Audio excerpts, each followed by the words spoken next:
Are you a doctor with a busy practice? Do you have any method to screen patients infected from COVID-19? What if your other patients at clinic get infected? What about your support staff health? Do you have adequate measures to prevent healthcare-associated infection? Thinking? We have a solution crafted for you. Doctors.com. Download the app today and create your profile. Update your schedule and fee. Patient can visit your profile, book an appointment by paying fee, and share his complaint details. Once booked, doctor and patient are connected via a system-generated secure and encrypted video call. Doctor can write advice or upload it at end of the call. All this involves consent from the patient and secures you against any legal hassles. We have been selected as 20 most promising digital health startups for year 2019 by CIO Review India, and we're on their cover. Join the endeavor and ask your patients to visit you at your virtual clinic. Save them from unnecessary exposure. Doctors.com, making the world a better place to live. ਕੀ ਗੱਲ ਹੋ ਗਈ ਸਰਦਾਰ ਜੀ? ਬਸ ਇੰਨਾ ਹੀ ਦਮ ਸੀ। ਯਾਰ ਦਮ ਤੇ ਬਹੁਤ ਹੈ, ਪਰ ਇਹ ਗੋਡੇ ਲੈ ਬੈਠੇ ਨੇ। ਬਈ ਤੁਸੀਂ ਰੋਬੋਟ ਅਸਿਸਟਡ ਸਰਜਰੀ ਬਾਰੇ ਨਹੀਂ ਸੁਣਿਆ? ਬਈ ਯਾਰ ਇਲਾਜ ਤਾਂ ਮੈਂ ਬਹੁਤ ਕਰਾਇਆ, ਪਰ ਹੁਣ ਇਹ ਰੋਬੋਟ ਕੀ ਹੈ? ਬਈ robot assisted joint replacement surgery, ਜਿਸ ਨਾਲ ਬਿਨਾਂ ਹੱਡੀ ਕੱਟੇ ਗੋਡੇ ਬਦਲੇ ਜਾਂਦੇ ਨੇ। ਉਹ ਕਿੱਥੇ? ਅਮਨਦੀਪ ਹਸਪੀਟਲ, ਪੂਰੇ ਨਾਰਥ ਇੰਡੀਆ ਵਿੱਚ ਪਹਿਲੀ ਵਾਰ, ਆਪਣੇ ਸ਼ਹਿਰ ਅੰਮ੍ਰਿਤਸਰ ਵਿੱਚ।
ਕੀ ਗੱਲ ਹੋ ਗਈ Sardar ji? Are you a doctor bus with a ਇੰਨਾ ਹੀ busy ਦਮ ਸੀ। practice? Do ਯਾਰ you have any ਦਮ ਤੇ method to screen patients infected from COVID-19?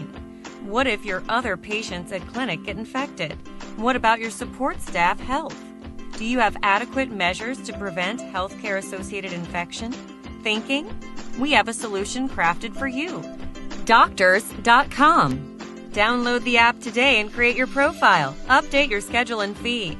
Patient can visit your profile, book an appointment by paying fee, and share his complaint details. Once booked, doctor and patient are connected via a system-generated secure and encrypted video call. Doctor can write advice or upload it at end of the call. All this involves consent from the patient and secures you against any legal hassles.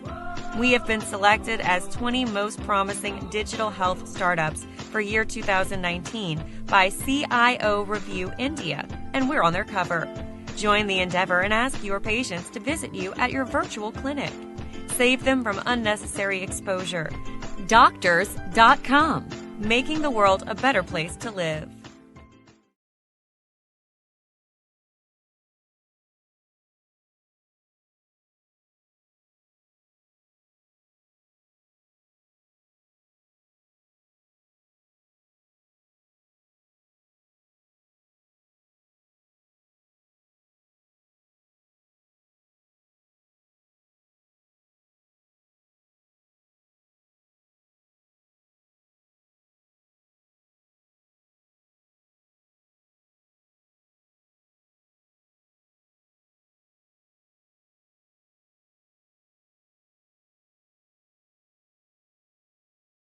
ਕੀ ਗੱਲ ਹੋ ਗਈ ਸਰਦਾਰ ਜੀ?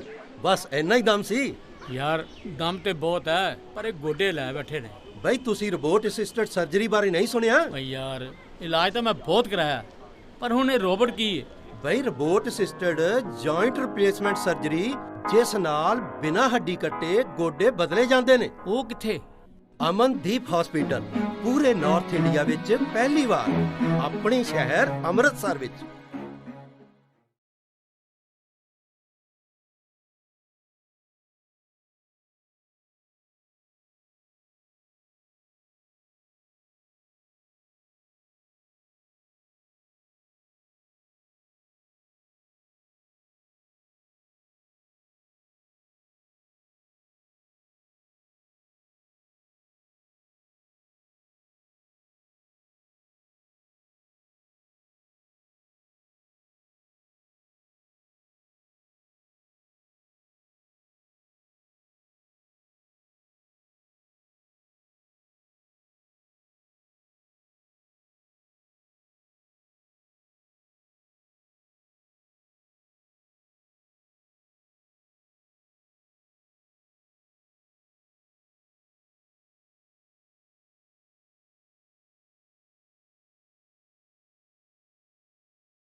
ਕੀ ਗੱਲ ਹੋ ਗਈ ਸਰਦਾਰ ਜੀ? ਬਸ ਇੰਨਾ ਹੀ ਦਮ ਸੀ? ਯਾਰ ਦਮ ਤੇ ਬਹੁਤ ਹੈ, ਪਰ ਇਹ ਗੋਡੇ ਲੈ ਬੈਠੇ ਨੇ। ਬਈ ਤੁਸੀਂ ਰੋਬੋਟ ਅਸਿਸਟਡ ਸਰਜਰੀ ਬਾਰੇ ਨਹੀਂ ਸੁਣਿਆ? ਬਈ ਯਾਰ ਇਲਾਜ ਤਾਂ ਮੈਂ ਬਹੁਤ ਕਰਾਇਆ, ਪਰ ਹੁਣ ਇਹ ਰੋਬੋਟ ਕੀ ਹੈ? ਬਈ robot assisted joint replacement surgery, ਜਿਸ ਨਾਲ ਬਿਨਾਂ ਹੱਡੀ ਕੱਟੇ ਗੋਡੇ ਬਦਲੇ ਜਾਂਦੇ ਨੇ। ਉਹ ਕਿੱਥੇ? ਅਮਨਦੀਪ ਹਸਪੀਟਲ, ਪੂਰੇ ਨਾਰਥ ਇੰਡੀਆ ਵਿੱਚ ਪਹਿਲੀ ਵਾਰ, ਆਪਣੇ ਸ਼ਹਿਰ ਅੰਮ੍ਰਿਤਸਰ ਵਿੱਚ। Are you a doctor with a busy practice?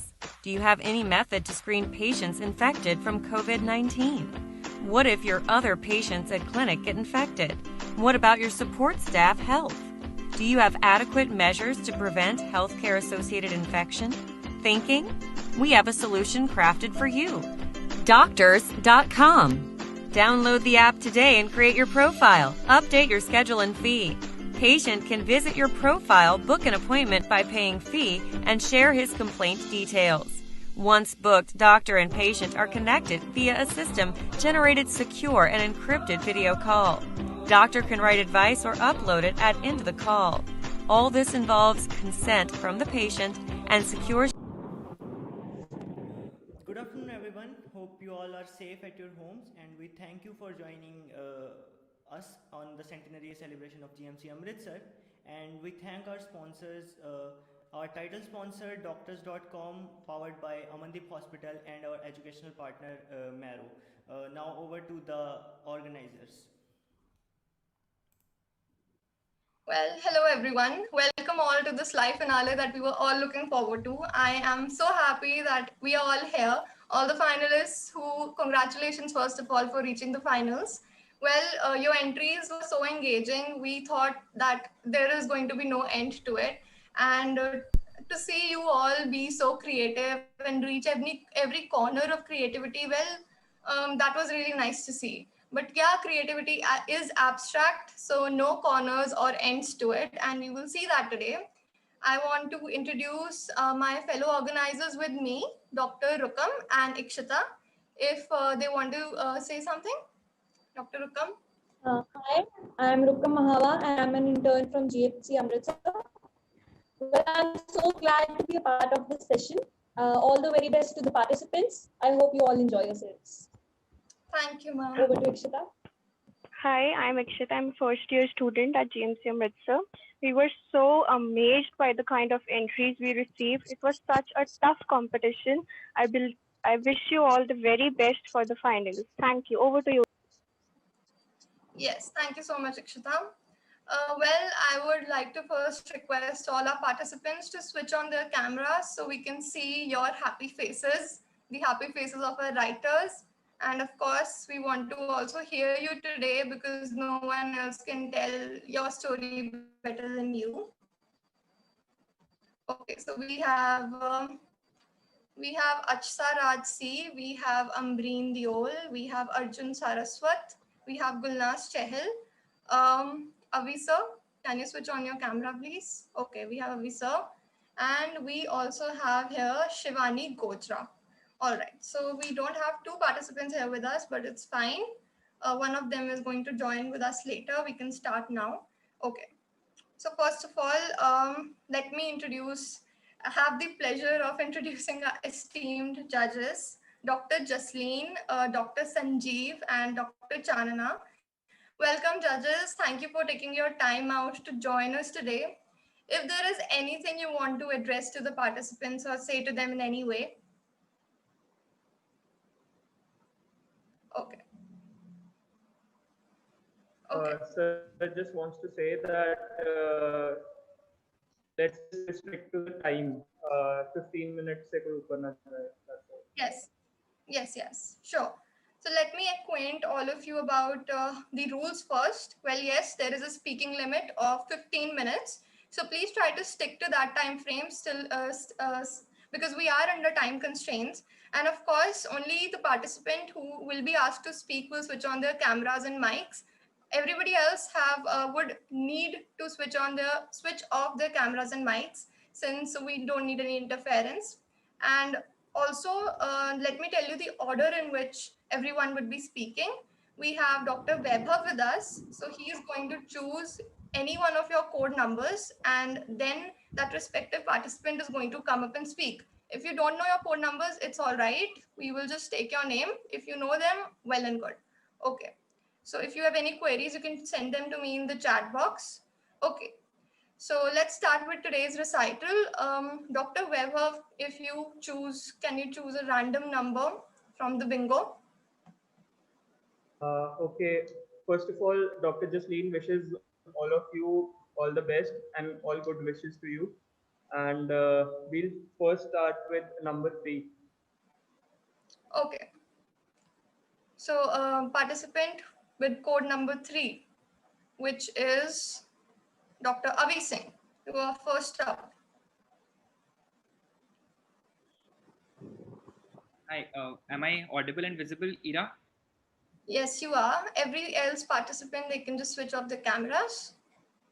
Good afternoon, ma'am. Good afternoon, sir. Good afternoon, Dr. Channa, Dr. Jasleen.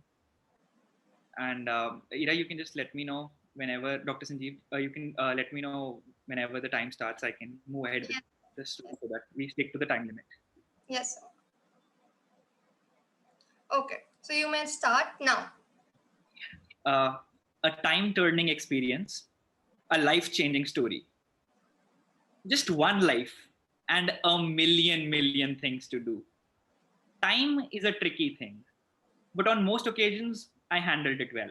I aimed at a full attendance in school because I didn't want to lose out on any chance of making a new memory. I did not want to miss out on any occasion, no matter how trivial. But that is not to say that my life was perfect. I had my share of bad days at school. But this once, rather than going back home directly, I decided to take a different path because I didn't want mom and dad to see me cry. Boys don't cry. Be a man. That is exactly what I was going to hear, but my heart could not absorb it anymore. So as I walked, I happened to come across this dilapidated construction site housing a solitary boulder carved naturally to resemble a throne for whoever walked alone. I sat on it for absolute silence for 10 minutes until I burst into tears. And as my tears dried, but remember, not my pain, I realized something fundamental. No one is going to console me here. Time shall move on the same. The world will run the same without me. And as my soul was levitating and sadly humbled by this insight, I realized I wasn't alone. I heard a little voice. And as I turned around, there was this little furry dog whose name tag spelled Kronos, probably once owned by someone. But his fur was majestic, his ears too big for his face. Pretty sure I could listen to my teacher's lectures from home if I had those, but my mom would still find an excuse to send me to school. But I couldn't help but feel Ron, yes, that's what I decided to call this four-legged company of mine. Ron wasn't the healthiest. His bark was weak. He felt more calm than enthusiastic. So after 10 minutes of Ron and I staring into each other's eyes, having a silent conversation, probably no one had looked into each other's souls before, we gained each other's trust. And Ron wagged his tail and asked me to follow him. He apparently took me to his favorite place and started digging. And on a closer look, I found something beautiful. I never knew that a piece of rock would feel such spellbinding. Raw, rugged, but royal. Truly a treasure, and Ron its guardian. That very same day, I brought Ron back home. It was challenging to convince mom and dad to let me have Ron, but only one condition that they allowed me to do that was I had to take all of its responsibility from his food to his poop, and which we all know how it goes with mom and dad. They soon started to fall in love with Ron. And that precious green rock, that was mine and Ron's little secret. Ron was my buddy for years. Bad days at schools were not as bad because I always had Ron to go back to. I used to take him to walk, and we used to sit our little place and talk, more like me speaking and Ron doing the understanding part, until one day Ron had to go. That was the toughest day for us at home. We knew The day wasn't far since Ron was not the youngest when I found him. So when Ron died, although my heart ached, but I didn't cry. I knew I always had memories and our talks in my head. I wrote his obituary, got our photos framed, and buried Ron ceremoniously with an hourglass. Because Kronos in Greek mythology means the god of time. I wanted to pay homage to the beautiful day I found him. And yes, that will be important. I always had that shining green rock near me for every time I missed Ron or had a bad day, which started increasing because I was a vulnerable adolescent and I started sleeping with that stone under my pillow. Life had always been a roller coaster until this one day everything changed. After about a year of Ron's death, I had started falling sick quite often, and the medicines didn't really help much. Mom and dad, being doctors, naturally felt worried, but I always thought it was probably nothing. Anxious, mom got my blood tested, and when the results came, I realized it wasn't probably nothing. Mom and dad were talking to each other in the next room, shouting, frustrated, helpless. I couldn't resist but overhear. He's just 22. He doesn't deserve it, and that too at such a young age. And that is where I heard it for the first time. Leukemia, specifically AML or acute myelogenous leukemia. For those who might be unfamiliar with medical gibberish, that means blood cancer. My cells had gone berserk, multiplying uncontrollably and taking up space of normal tissue in my bones. Hence the infection and the fatigue. All of it made so much sense now. But how?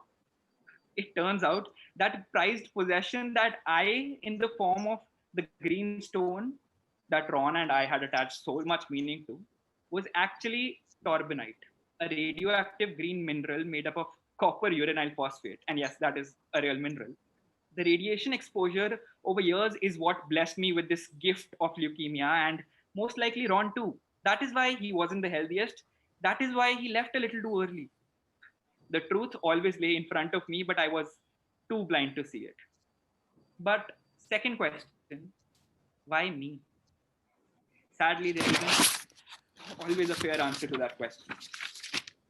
The situation at home started feeling tensed. Yes, there was laughter, but forced. Mom didn't want me to admit that the prognosis was poor, but I, being a medical student, sadly could not be kept in the dark. But again, I had to be strong in front of mom. I used to weep alone at night, which was tougher in the absence of Ron or the stone which mom made me throw, obviously.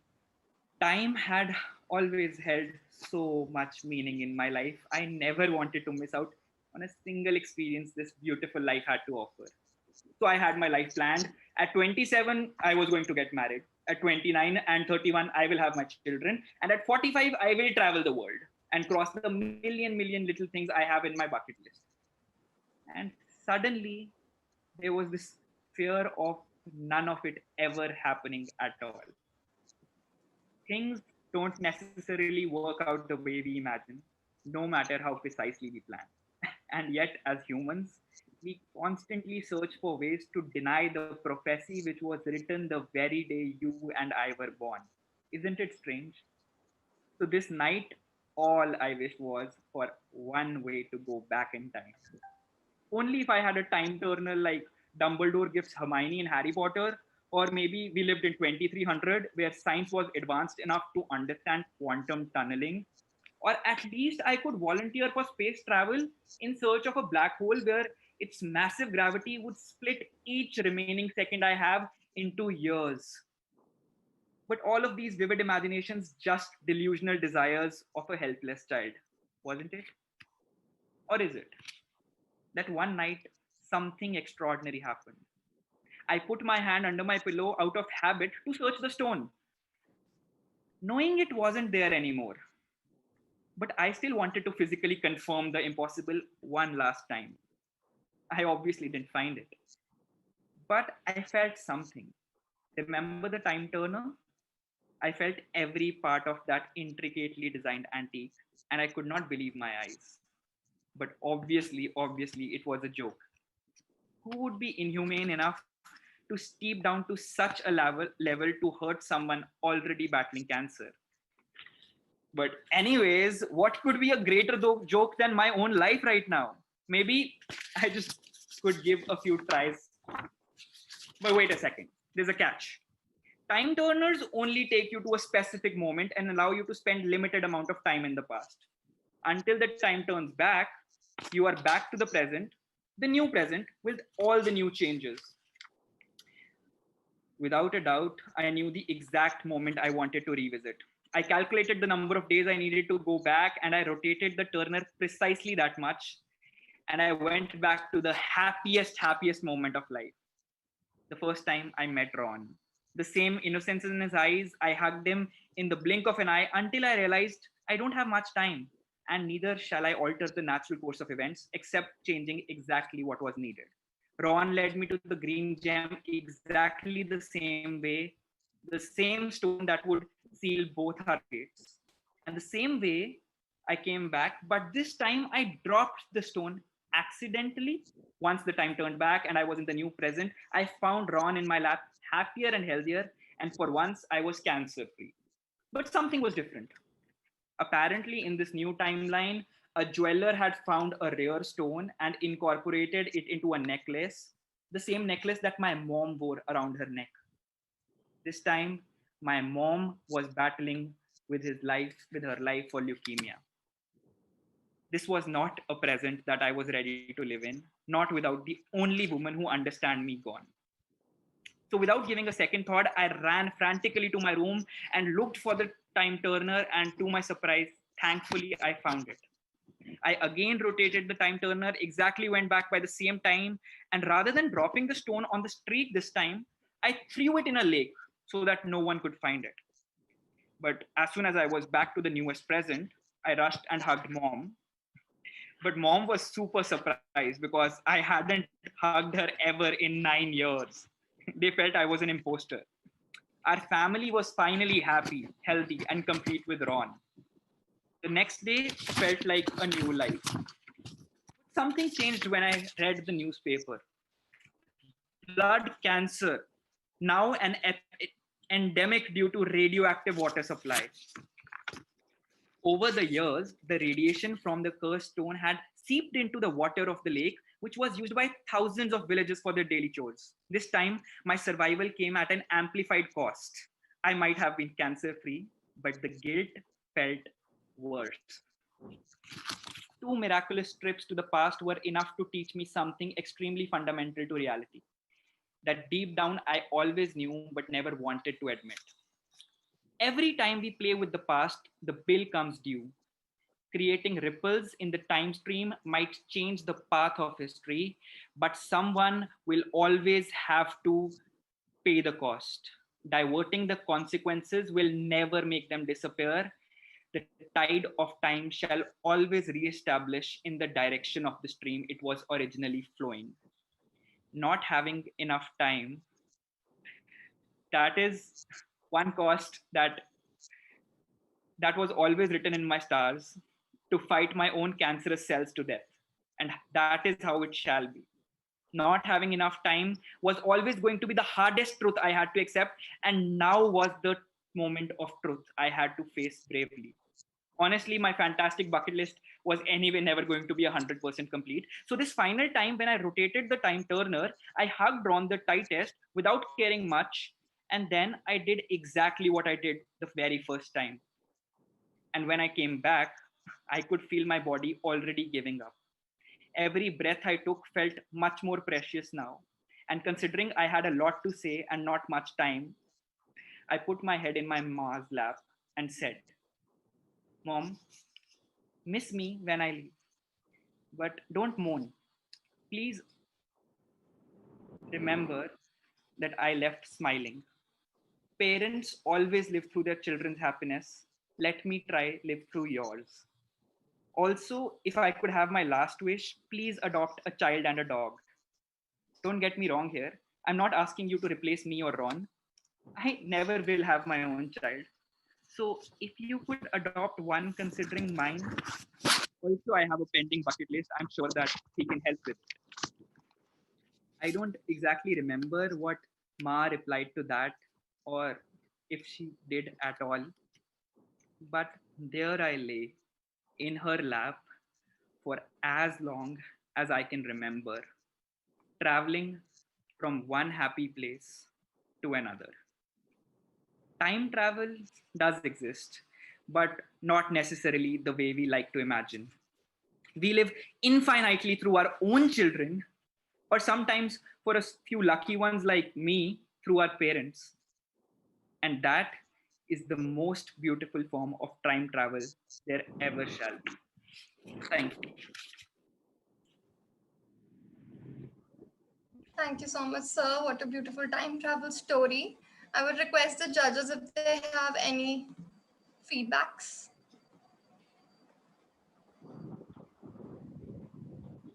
Thank you. We'll just move on to the next slot. All right. Okay. Thank you, sir. Now, one thing that I shall add that after your 10 minutes are over, there will be a bell so that you know that only 5 minutes are remaining. So we will follow this from the next participant. Vaibhav, sir, if you can choose any one random number. We'll go with 7 now. Okay. So NT7, you're up now. Okay. And you can unmute yourself and your 15 minutes start now. Wait, am I audible? Yes, you are. Yes, you are. Okay. So you can start now. Good morning, respected judges. My story is on the theme time exists. Here is the timekeeper. Location. Somewhere in a parallel universe on another Earth. Similar yet different from the one we know, where humans have made a break in the science of maneuvering through the fabric of space-time. But there's a catch. It is only allowed to be used for special purposes by the chrononauts and forbidden by law for the general public, except in cases of unforeseeable emergency. Time is the present. The leaves rustled in the breeze, the butterflies danced among the fragrant flowers, and the shrill drone of the cicadas was drowned by the occasional honking of the nearby vehicles. A day as normal as it could be. Horatia was walking back home along with 2 of her friends, exhausted yet chatty after school hours. Not a single sand particle was out of its place. As some would say, it was the calm before the storm. Then he came towards me and said, Cornelia stopped mid-sentence and cocked her head to one side. What's it? Why'd you stop? Horatia scrunched her brows, puzzled. Don't you hear that? Hear what? Questioned Abby. That. And then everyone noticed the sudden shift in the atmosphere. There was a low humming sound coming from somewhere one couldn't quite point to. It was like the slow rumble of an earthquake, but without the shaking of the earth. The birds had stopped chirping, the animals had gone quiet. The clouds seemed to have sewn close together, leaving no space for even a beam of sunlight to pass. Even the time appeared to have slowed down, or had it sped up. The dissonance of time could be felt in every cell of their being. Then all at once, everything went back to the way it was. But to them, it felt like an eternity had passed. They glanced around and at one another quizzically. Something caught Horatia's eye.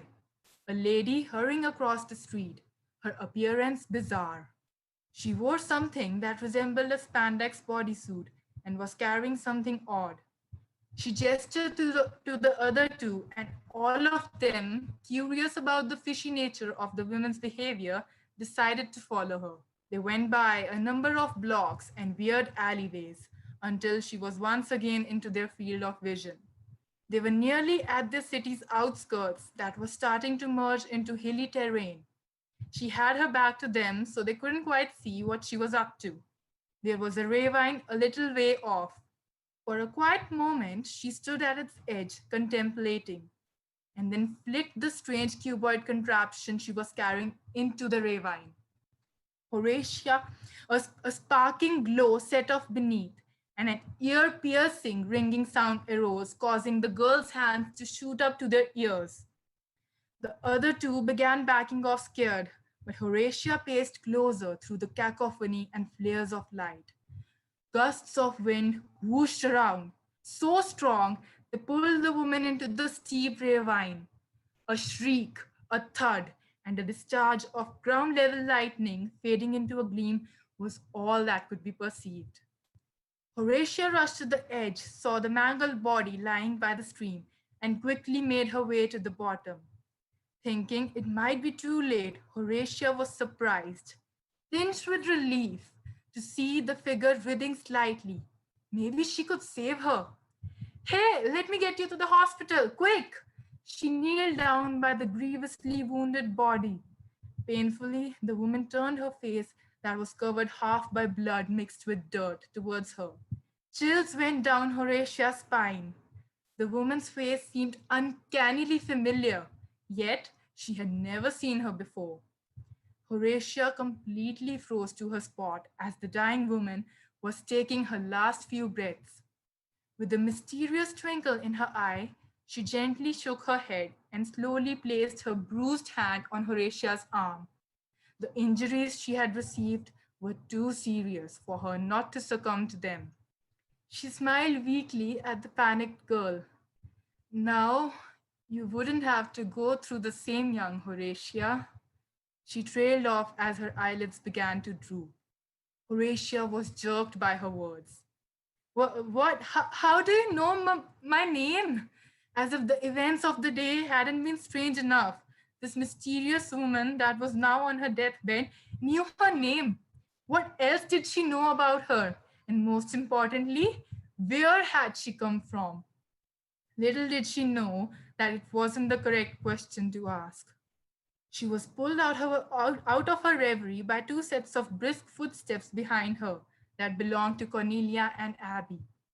What happened? They were both panting from running and climbing down the gorge. Oh my God, is she dead?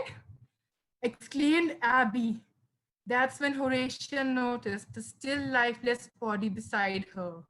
The hand dropped from her arm into her lap.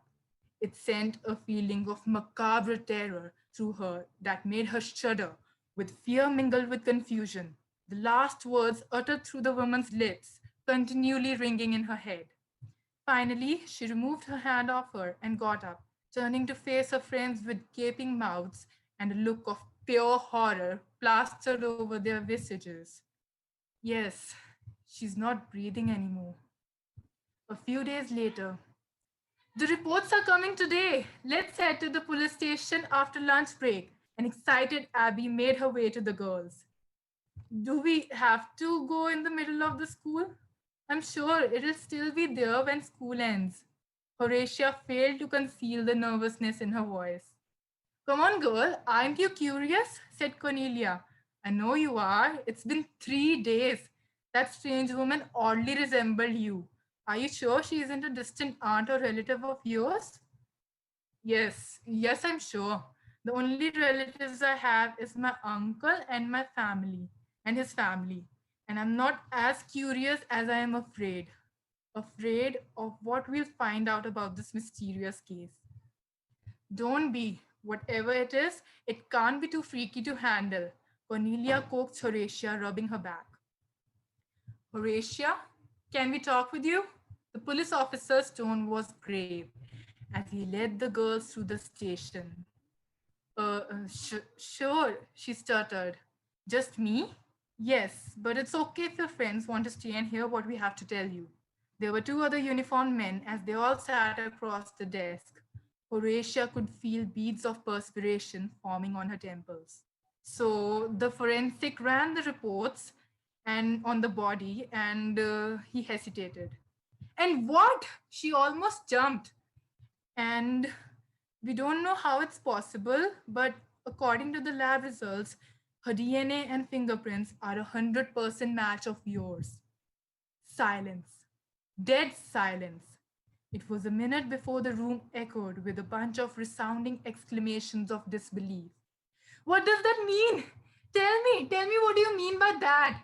Horatia was hysterical, and the state of the other girls wasn't meant a lot different from hers. I think you know what that means, was the only reply she got. Horatio, it's all right. Calm down, please. At this rate, you're going to have a mental breakdown. Just sit down and we'll try to figure this out. Cornelia and Abby were trying their best to relieve their friend of the sudden burden of discovery that had befallen her.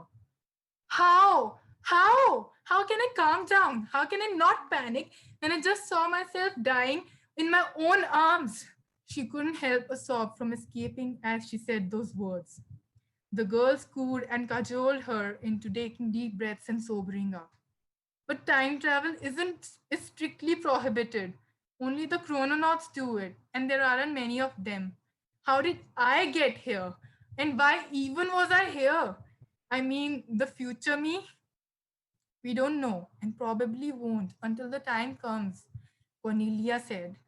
What time? Time for me to die? She clutched her hair in despair. No, we know what's going to happen, so now we can stop that from occurring. Abby chimed in with her idea. You mean, like, change the future? Why not? Who says we can't? Our fate is in our hands. It is our choices that decide what path we'll be heading on. So we just have to make the right choices. Abby's suggestion didn't sound too bad. In fact, it was almost appealing. And how can we do that? Horatia wiped her cheeks. By knowing the outcome of our wrong ones, she stated as if it were the simplest thing to know. If we have an idea about what an outcome would be, we can at least do everything in our power to avoid going down that road. Make the choices that would evade the undesired outcome. It's all about the probability. I don't know, guys. Horatia sounded almost defeated. It seems like a catch-22. Still, I'll try to lead my future down the path different from the one I witnessed. She smiled at them and they all shared a comforting hug. Days passed, but the fear of that strange event spread its roots deeper and deeper into Horatia's mind. Every task she did, every decision she had to make, the tiniest, simplest, routinely thing was influenced by the thoughts of whether it would bring her closer to the future she knew or the future she wanted. She didn't want to die in her 40s without having fully lived. Worse than the idea of dying was the idea of dying somewhere you'd never be found, leaving the people in your period clueless as to your whereabouts, perishing in the matrix of time, impossibly far from the time you belong to. She thought about it every day. She thought of her words. She thought of the blasts and swirls of light and wind and deafening sounds there were. She thought about how once she crossed that time safely, she'll finally be able to live with a free mind and the unbearable weight would be lifted off her shoulders. She was going to change the future. Years flew by and she acquainted herself with horology and even got in touch with a couple of chrononauts. She was a grown woman whose life was ruled by her fear of the future. There had been innumerable debates over the years as to the implications of time travel and meddling with the mechanisms of time. It was still an almost incomprehensible subject for most, and so, for the sake of general welfare, it was decided by the Guards of Time Council to have time travel abolished by closing the curtain of time forever. By this way, the past wouldn't affect the future, nor would the future affect the past.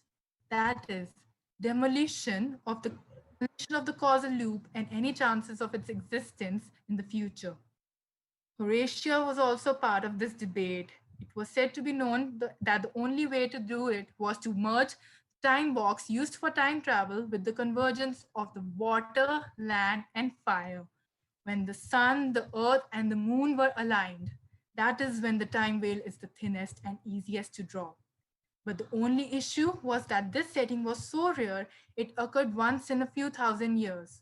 But the chrononauts had worked out that the closest one had happened 33 years ago. It was a place that turned out to be Horatia's hometown in a ravine that had hot springs beneath the riverbed. so hot due to the presence of molten lava underneath that they would serve the purpose of fire along with the water of the stream and the shore. And once they travel back to the same time and place, they'll have precisely 24 minutes and 11 seconds to pitch the time box at the precise position where its merger would destroy the time curtain, or else they would be stuck in the period forever. Since the time bracket was really short and only Horatia knew the town like the back of her hand, she was chosen to be sent on this mission. She was a little reluctant at first, but when she was assured if she did it right, it could change all the futures and pasts affected by the existence of time travel, she relented. So here she was, all set to embark on the mission, staying true to the literal meaning of her name, the Timekeeper. She was there. She was back when it had all started. The sky was crowded with dark, looming clouds, and there was the strange rumbling sound. She was standing 33 years ago.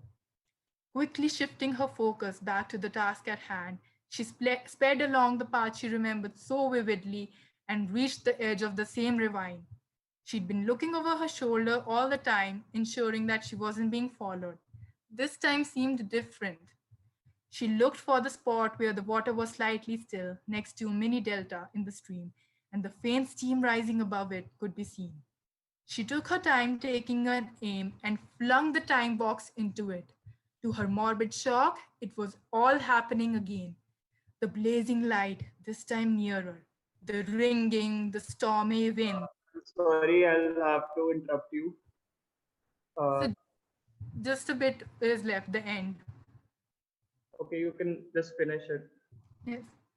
It was all the same. Everything happened the way it had before. Only this time she was on the other side, the older, injured, dying Horatia. But this time she had dropped the box at the right position. Yes, she'd definitely done it right. The time curtain would be shut forever. She would be the last Horatia to go through this. As piercing pain shot through her body, she used her last ounce of strength to address her younger self, telling her it would be all right. Now, you wouldn't have to go through the same, young Horatia. She let her eyes shut, surrendering herself to the mighty clutches of time. Time is not at anyone's disposal. We are all but merely slaves of time. The end. Thank you so much, participant. Thank you so much. Well, we will move on to the next participant now. Vaibhav sir. First of all, a message from the judges that if you don't follow the time constraint, the time limit that has been set, there'll be negative marking for you. So just take that into consideration. And the next one would be 8. All right. So 8 can we?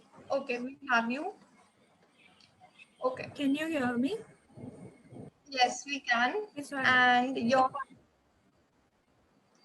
15 minutes start now.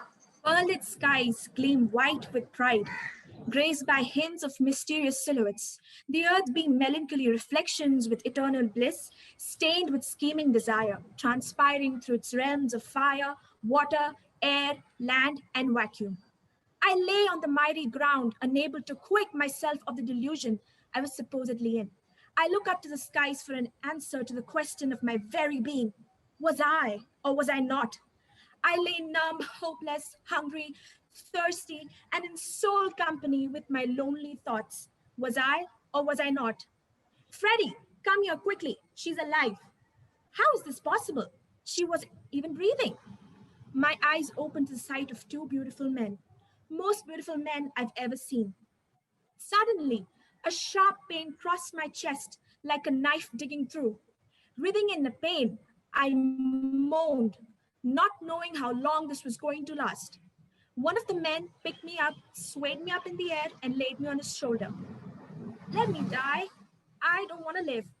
Shush, she's murmuring something, whispered Freddie, as he glanced over the girl lying unconscious in front of him. She was of medium height, fragile, and beautiful.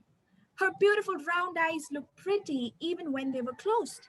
Her hair was as waves of pure earth, softly reflecting the light of the sun. each strand moving freely, a compliment to her stillness. She looked hollow and filled with mysteries, a puzzle from the clothes she was wearing to the expression on her still face. Freddie is the chief royal guard under King Antiochus. He is reputed to be the most trusted aide of the royal family. Courage, fortitude, will, and intrepidity were characteristic of him. So radiant was his personality, he drew people towards him wherever he ventured. His life was a living testimony of a hero never born or never seen. As he was walking through his fortress, he heard a loud thud coming from the woodlot a few miles from where he was placed. It was unusual, as no sign of life was ever seen in the woodlot. The thud seemed like a huge object falling on the ground from a considerable height. Alex, gather the guards. We need to investigate the woodlot. As they marched into the woods, they could smell something very strange. It was an unrecognizable, faint, musty smell. Suddenly, they heard a creak, followed by a snap, and then a loud crash. Alert, the troop of guards rushed towards the origin of sound. They were startled at the peculiar sight that met their eyes. The strange smell got stronger and difficult to bear. As the smoke cleared up, behold, was a life-sized alien metal object intricately designed for a man to fit in. They had never seen such an object in their lives.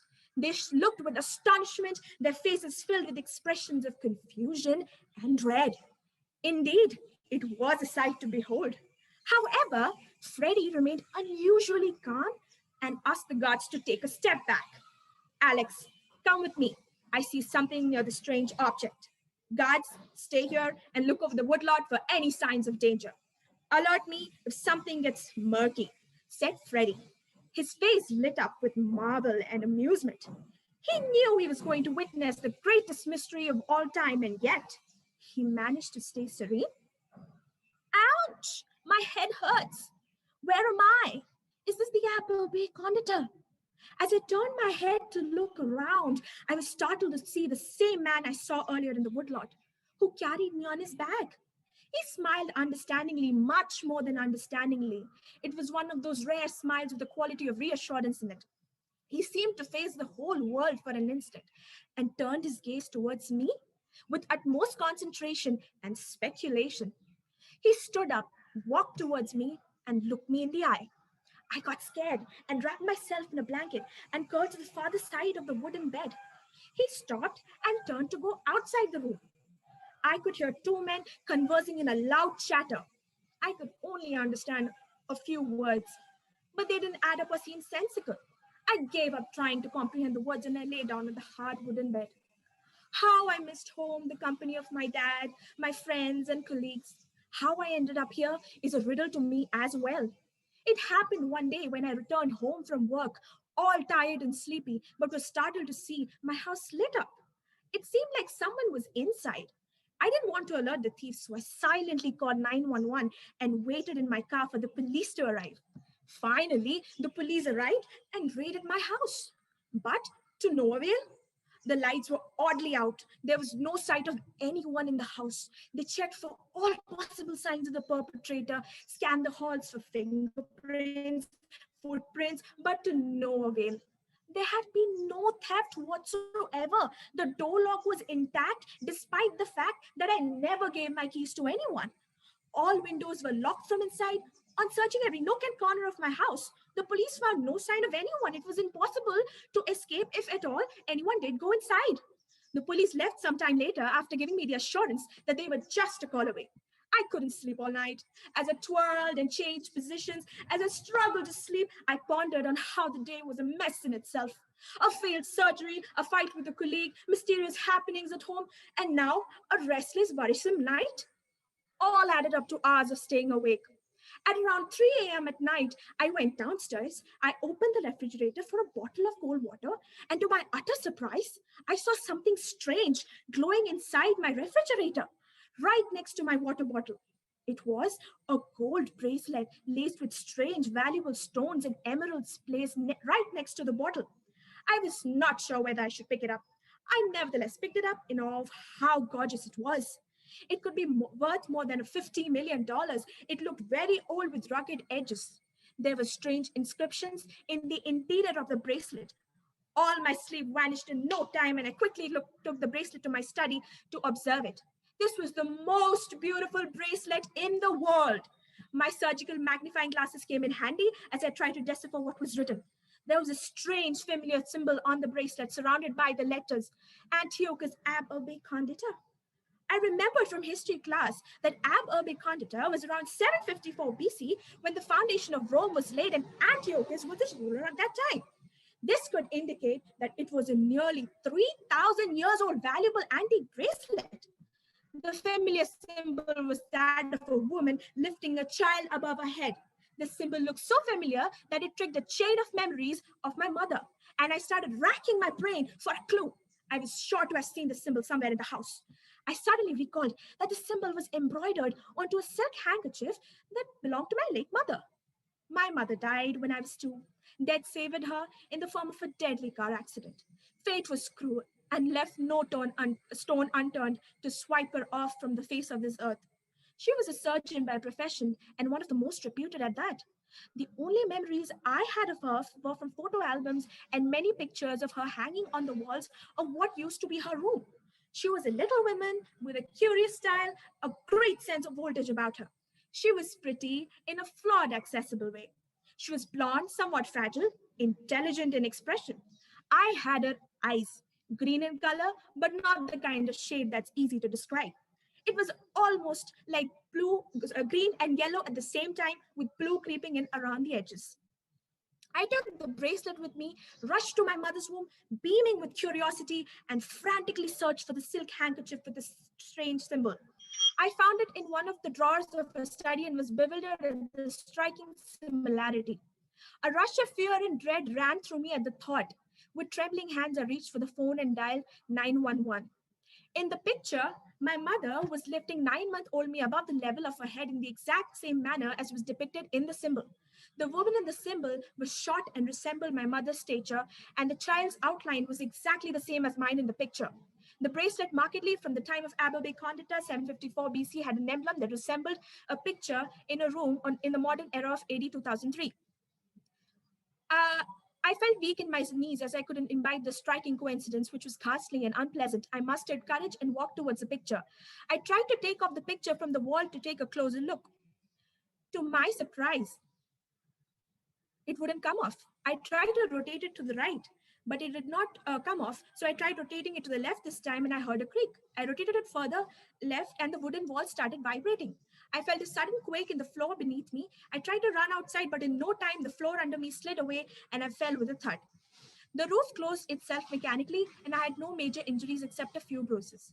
I looked around and was shocked to see a huge and strange machine at one corner of the large room. As I skimmed through the pages of a book, I encountered a page with handwritten notes. The writing resembled my mom's, and it was all formulas and equations. I still couldn't believe that my mom was a physicist. I turned the page only to find a note written in a different handwriting. Your mom is in the Ab Urbe Condita era. If you want to find her, push the gray button in the machine. This is your one chance to meet your mother. I placed the bracelet in my pocket and zipped it up. I rushed towards the machine, which was indeed big, equipped with a pair of leathery seats. I hopped in and looked for the gray button. At this point, I didn't need an explanation. I knew all this had to be true. I wasted no time and pushed the gray button as soon as I saw it.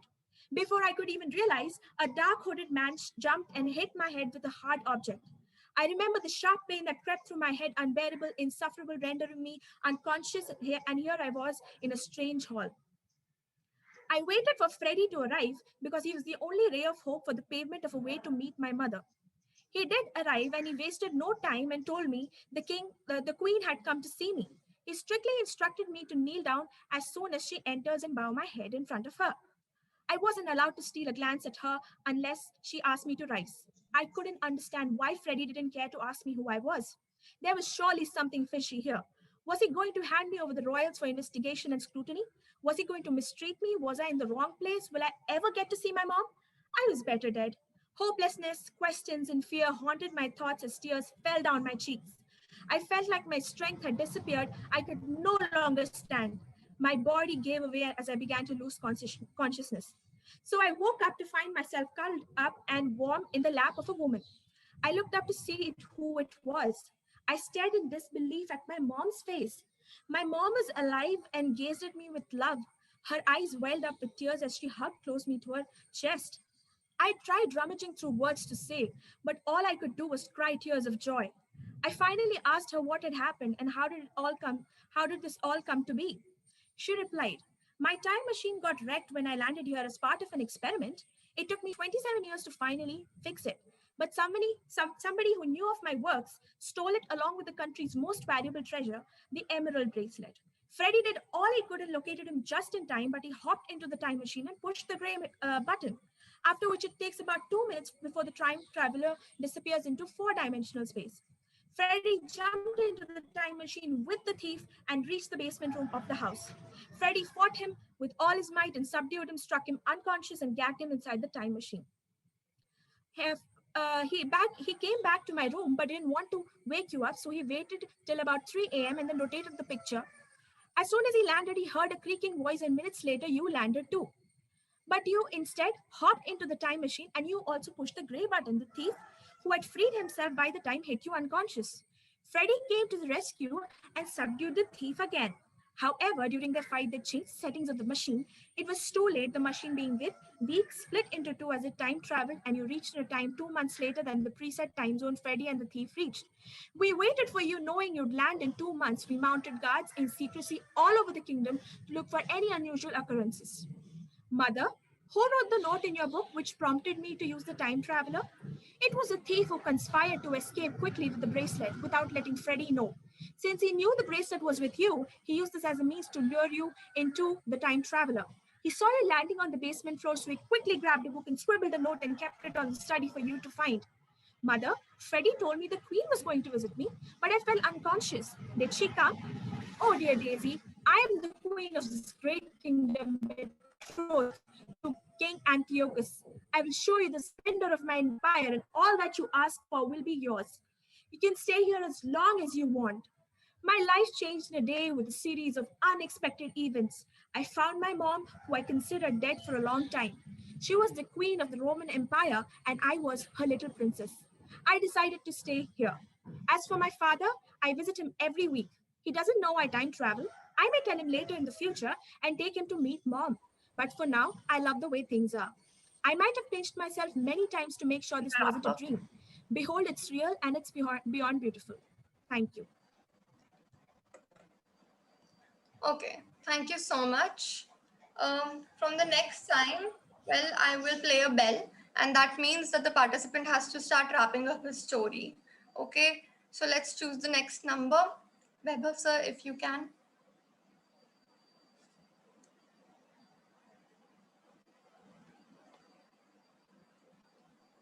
Ira, let's choose 12. All right, so we have 12th, NT12. Okay. You are audible now and your time starts now. Whispering continues. What a freak. Weirdo. He doesn't deserve to live. I continue moving without looking up. My heartbeat accelerating and hands begin to tremble. Like mother, like son. That's it. I'm not like my mother. Yelling at the top of my lung, I ran. Lungs running out of air. My chest clenched so tightly, I had to gasp for breath. Everything was getting blurred by the second. Darkness taking over me, slowing me down. Darkness was what I remembered last. Panic attacks are worsening, a familiar voice said. I don't know for how long will he carry that burden around. I slowly tried to open my eyes. He needs to find peace within himself. Dad, he rushed to my side, stroked my hair, and smiled at me. Hey, son, how are you feeling? I'm fine. I tried to smile too. Well, Ansel, now you need to take rest. We need to talk about this tomorrow. I looked from my dad to that voice. There stood a familiar female in her early 30s with a weary expression. Ah, yes, Miss Sandra Dale, my psychiatrist. I can't, you know that, Dad. Tell her. I cannot let you meet her, especially when you're like this. But this is non-negotiable. Dad, please, please, I need it. I squabbled between my shallowing breaths. No, you don't, he said condescendingly. I think it's better for you, Ansel, if you don't see her. Miss Dale said with contrition. After that, Miss Dale took off. We had dinner. Dad didn't say a word to me except for take your meds and went to bed. I rushed to my room and tried to sleep, but anticipation of tomorrow was gnawing at me. Even though I hate her and never want to see her ever again, an unknown force always drags me back to her. I'm not like her at all. Dad always says I'm a good boy with a good heart. But why don't I feel contentment with a good heart? With that thought, I drifted off to sleep. Background noise, laughing echoes, clanking of glasses, a soft music playing. A very happy birthday, Mrs. Whitmore. Thank you, Dave, a familiar melodious voice said. Where is your son, Angelica? It's his birthday too, Aunt Muriel asked. Oh, there he is, my sweet boy answered. She cooed and spread her arms for me. 8-year-old me ran straight into them, and she engulfed me tightly. Her familiar lavender smell filled me with the warmth and joy. Cake cutting time! Dad's cheery voice grabbed everyone's attention. Everyone cheered as we cut the cake. After party, we were exhausted. Mom then tucked me in bed, kissed my forehead, and left the room smiling. But I couldn't sleep. So I went looking for her to sing me a lullaby. But she was not in her room, although Dad was sound asleep. I heard some noises downstairs in our basement. I never went down there as it was always locked. I heard my mom's voice. I smiled knowing that I have found her. And I went down and saw the light at the end of the otherwise dark corridor. I moved briskly towards it and stood behind the door to scare her. Want to help you and ease your pain. Everyone deserves to be happy, Mom said. No, please, let me go, please, a woman begged. You know, I cannot until I know your presence isn't disparaging anymore. Mom smiled. No, please, please, I will do anything you ask. Women sobbed. I gave you a chance, but you blew it. And I obviously cannot let a woebegone like you walk around the world and make it gloomy for others too. Women started crying hysterically. So I guess I have the last resort, death. No, please, woman begged as mom dragged her to the large table in the middle of the room and tied her to it. She took out a meat knife from her apron. Let me make your sufferings go away so that you can finally be happy. Then, with a swift motion, she chopped off her head. I froze. Blood spluttered around. The woman's body trembled for a second and then stopped. Mom took out a threaded needle and then she stretched the corner of the lips of the lady and upwards and began stitching it. Ah, look at that. Now you will be happy for eternity. Thanks to me. She beamed proudly, up, holding up the lady's face in air. I couldn't breathe. I looked around. I saw shelves holding glass containers with liquid in it, and the heads of the people with the same smile as that of the lady. My feet began moving backwards, and I hit something. Crash. That grabbed mom's attention. She turned around, her smile wearing off. I ran. I ran as fast as I could. Ansel, stop! And I could hear mom yelling behind me. I kept running, breathless. I stopped and looked behind me. There was no one. But as I turned around, she was with there she was with that malevolent grin. Where you think you are going, Ansel? She pulled me towards her and began to throttle me. Mom! I choked. I can't breathe. I can't breathe. I can't breathe. I jolted my eyes open and tried to catch my breath. Calm down. It's just a nightmare. These night terrors have been haunting me for 12 years since that horrendous night. Stepping out of bed, I pulled the bottom drawer of the dresser and take out the file. The mystery of 187 bodies with chopped head solved. Town's murderess. A simple liquidator. Turning pages of the newspaper cuttings with my mother's beaming smile on it made some unknown emotion churn within me. Tomorrow is our birthday, my and my mom's, the most dreaded day of my life. After she was arrested, the court, on her primer request, decided to let her visit us twice a year. Wa- One on her birthday and second on Christmas. My dad swore to never see her again. After that incident, we Both were shattered. But somehow Dad carried on with his life, whereas I was still stuck in the past. I can never erase that night. I could have helped that woman. I know I could have done something, but I didn't. This haunts me more than anything. I am and will be a colossal mess. This agitates me more. Dad enrolled me in many programs where I could get help and get over that contracting feeling. Nothing helped. As the sun rays tried to peek in through the blinds, I got up and began to get ready. I made my breakfast, and before Dad could wake up, I went on to my 3 hours journey. Miss Dale says these yearly meetings are not healthy for me, but I somehow look forward to it a whole year. I couldn't help myself to hate her. Believe me, I tried a hell lot, but I always ended up hating myself more for being a caretaker. As I reached there, I signed my name on the visiting register and was led to a visiting area. A niggling feeling in the pit of my stomach says that I should retreat. It's a bad idea. I needed to compose myself. I was asked to wait. With each passing second, uneasiness increased. Then, with the loud buzzer, door opened slowly. I looked up. With her infamous simper, she didn't look a day old. She poised her way towards me, holding a 3-story cake, the exact replica of the hell. Oh, my sweet, lovely boy. Happy birthday, she chimed and tried to embrace me, but her handscuff prevented it. She looked at me with glistening eyes. Wait, is she crying? My chest clenched with multitude of emotions. I wanted to break all the walls that I swore to never let her see through. I always tried to be rude to her so that she would know how much I hated her, but she always smiled and all that slipped away. How am I supposed to hate her then?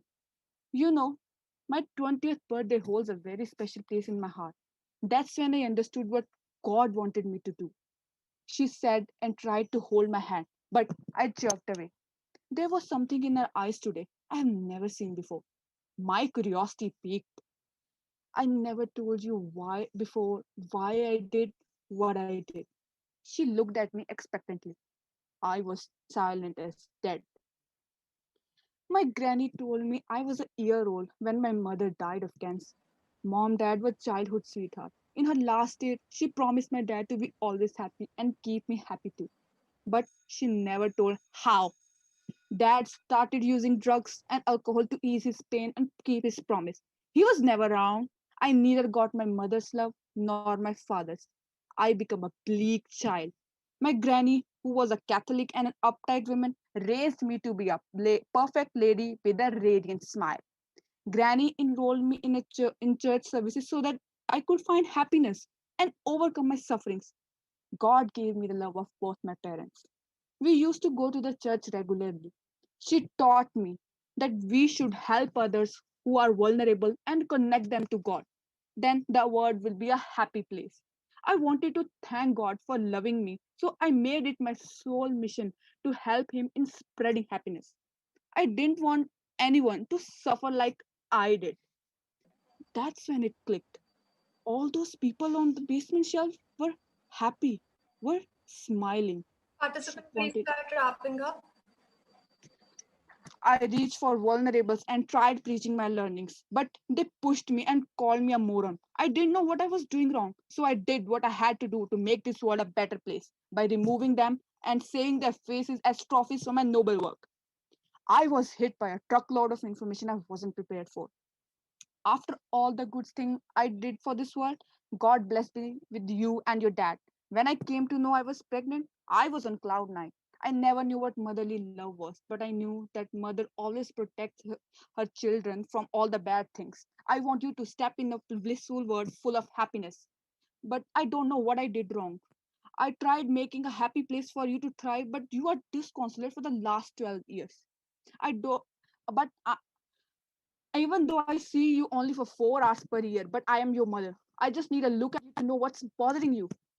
I know you also want to help people because not being able to help others make you help less about yourself. My eyes widened at her deliberate interjection. I was left dumbfounded.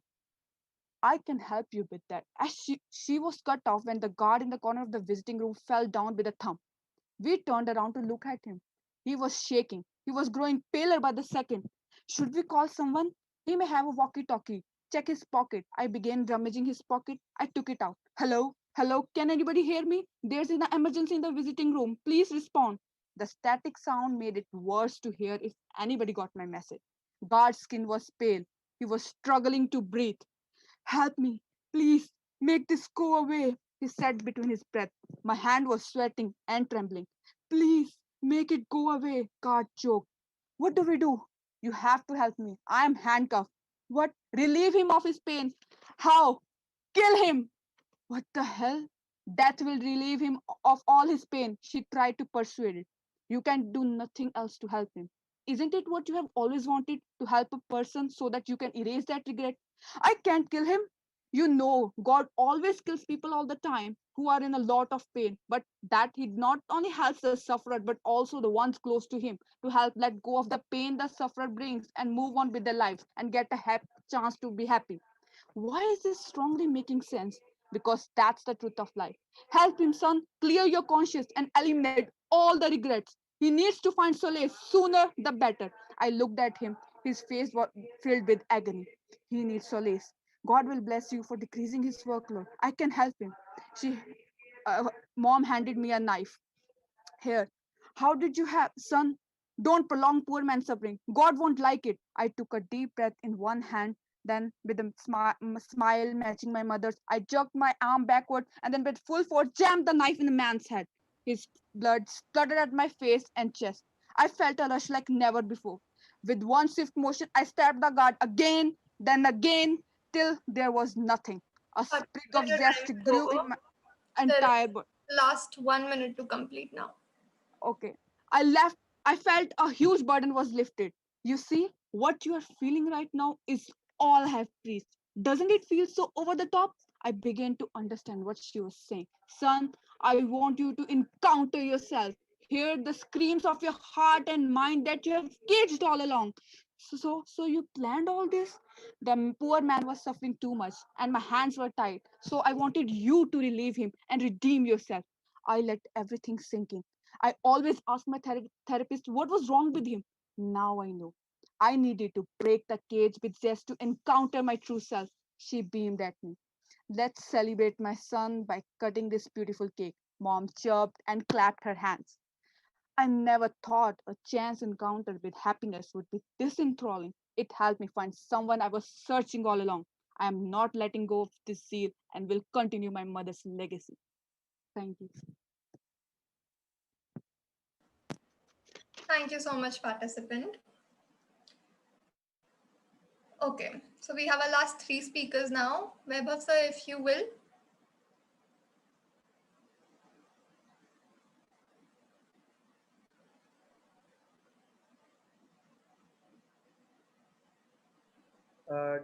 Do we have the 10th speaker? She was in within the time limit. Well, which speaker, sir? Pardon me. 10th. So we have total 8 speakers, but the 8th participant is not present here. So we have 7 speakers and the last 3 are here. We have the 10th speaker, yes. Sure. So let's carry on with the 10th. Can you hear me? All right. Yes, we can hear you, and your time starts now. One day, in an unknown bunker on an unknowable hill, there was a commotion.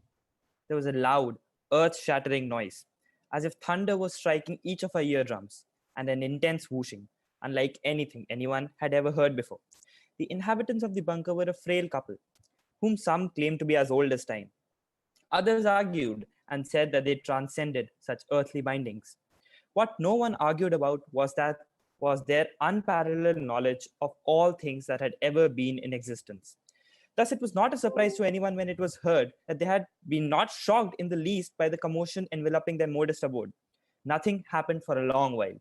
People gathered around the house, tittering excitedly, whispering anxiously, wondering openly. All was dark inside the house, and now that the auditory extravaganza was over, everything was silent too.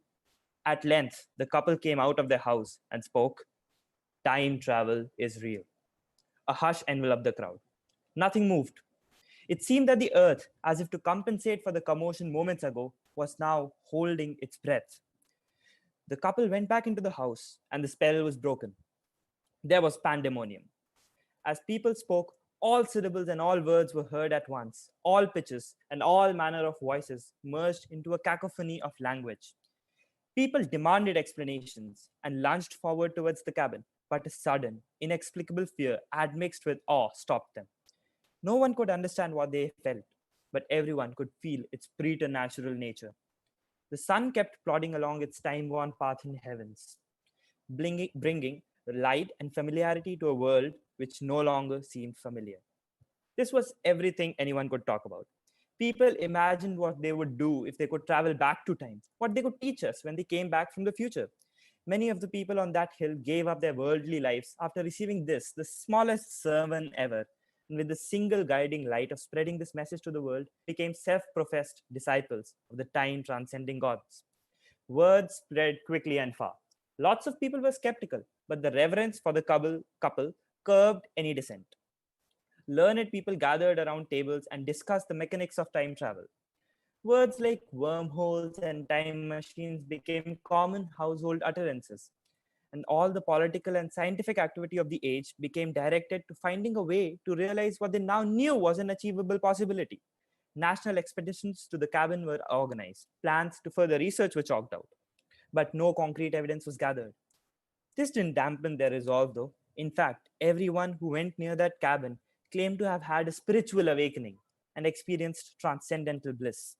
Everyone left with a burning desire to enter this reality, but intense fear and respect prevented them from defiling this holiest of all holy places on earth. Churches were erected to spread the word of our new gods. Calendars were rewritten to mark this event as the starting point of the Second Enlightenment. The governments became puppets of the church. The people on the hill that fated night turned into messiahs, for they were the ones who were the last to hear our gods, and the last to see their faces filled with beatitude. Journey to the cabin became a regular pilgrimage, but attempting to enter the shrine was a blasphemy. Still, many tried. None could penetrate the aura surrounding the shrine. That is, none until she arrived. By this time, most of the common folk was slowly returning to reality, being incessantly buffeted by the needs of sustaining life. Only the dreamers joined the church, and only the most faithful still had hope in their hearts. She was both. She had an unparalleled beauty, which endeared her to everyone she met, and an insatiable curiosity, which immensely dwarfed her capacity to feel fear. She joined the church with the sole desire of entering the shrine. She soon became the apprentice to the head priest and was known to spend all her time sitting in front of the shrine, trying to divine what lay behind those dirty wooden panels. Only the head priest was allowed to approach the circle of time, which was a ring around the shrine beyond which no mortal could step.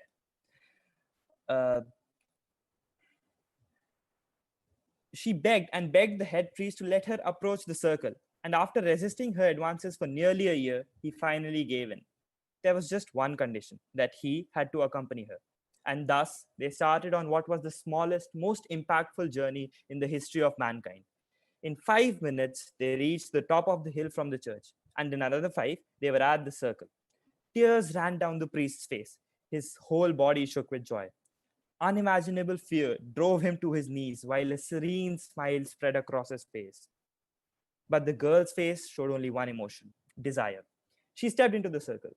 It felt like any other step, now that fear wasn't holding her back, and in 2 or 3 more, she covered the distance to the door. The head priest's eyes were wide with terror.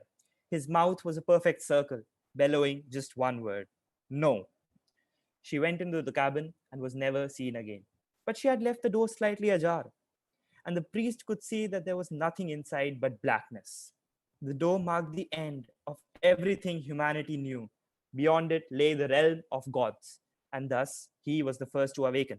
The next morning, to a full congregation, he announced, I can travel through time. History repeated itself. A stunned silence followed, which was broken by a cacophony of language. The priest turned back to his chamber. People rushed after him, but the chamber was empty, save for a single note, my lord and lady, I am coming to see you. The news spread fast. creating ripples of jubilation wherever it was heard.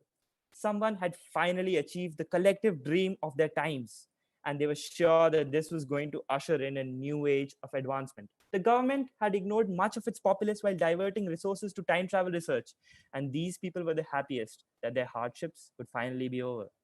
Everyone looked forward to the return of the priests, but it turned out this was unnecessary because the whole world was awakening.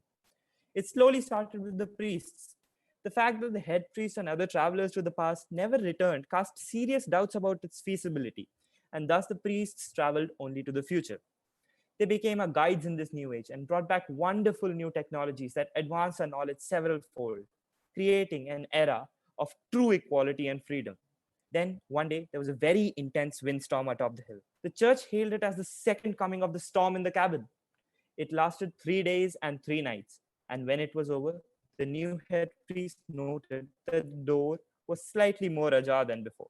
It was at that moment that I was born. And by this accident of birth, I became the herald of the acceleration. People started awakening at a frightening pace. Time travel was no longer a luxury, it became as commonplace as shopping. Trips to the future became everyday events, and through our successes in improving our present, we set in motion a never ending circle of future progress becoming our present reality. Omniscience became the defining quality of the human race. Now there was no need for the church, for all of us were God. Well, almost all. There were some people who never awoke, some people who were destined to spend their lives in ignorance. I was one of them. And I cursed my fate every day. My friends traveled to time the same way I traveled through doors. While they emerged in different worlds, I just entered another four-walled tomb. The claustrophobia of my disability choked all the mirth out of my disposition. Thus, I grew up a sullen, lonely boy, truly born in the wrong generation. But there was another upheaval in store. What the travelers realized only too late and could never come to comprehend was how fragile a dimension time was. There had been enough hints. Many travelers from the past to our age complained of intense inability to mentally get used to our age. This ensured that the travelers didn't stay in the future for long. The terror and joy felt at the circle of time was now the constant companion of all travelers in the future. We, the disabled, could notice what was happening, for our perception of time was not blunted by repeated voyages to the future. We could feel it slowing, like the feeling we get with rushes of adrenaline. But we had to concentrate very hard and recall very old memories to notice this dilation. The travelers could not recall a constant past because the world to them was only the present and the future. The time was getting slowly effaced. We tried to bring this to the attention of the government to get them to ban time travel. All our concerns were dismissed as baseless. The scientists amongst us gathered to find a solution to the problem, but all our efforts were in vain. Time and time travel seemed to be domains beyond the understanding of man.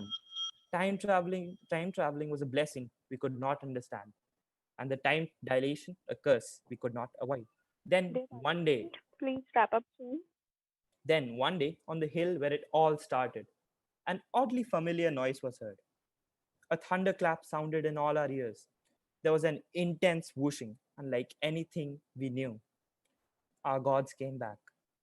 We had been playing gods so long that we had forgotten about the existence of the real gods. Their faces no longer bore smiles radiating love. They were now the visages of pure rage. The transgression of the priest's apprentice surfaced in everyone's mind. People crumbled to their knees, crying futile tears and begging for forgiveness. But it was too late. The two voices, sounding as one, said, "You shall travel time no more." The world held its breath. No sound was heard anywhere. The gods turned around and went back into the shrine, closing the door firmly behind them. Thus, the door to our future was shut. The ability that we had stolen was finally taken back by its rightful owners. Man was God no more. The whole world was moved to grief and repentance. The travelers, deprived of their precious gift, soon turned to despair. Most of them committed suicide, and the ones that remained were mere husks of their former selves. We, the disabled, had finally been redeemed, and now led this cursed world. The tenuous order we built degraded soon into chaos as we realized the true nature of our curse. The speed of time dilation was increasing rapidly. Our reckless voyages through time had ripped apart the fabric of the universe. For us, time no longer entangled with the rest of the dimensions. A rift between the present and the future had been in the making ever since the acceleration. Now the thread of time has been thinned out so much that soon all connection with the future would be broken. We are headed towards an infinite age without time, where there would be no death, no birth, and no life. Just constant regret and sadness. I estimate that writing this story has taken me what would be a millennium in a past age, perhaps in your age. Soon everything around us would halt, and only the stories in our memories will keep us company. We have all become the priest's apprentice. Our unquenchable curiosity has doomed us all to live in the nothingness of the cabin. Thank you.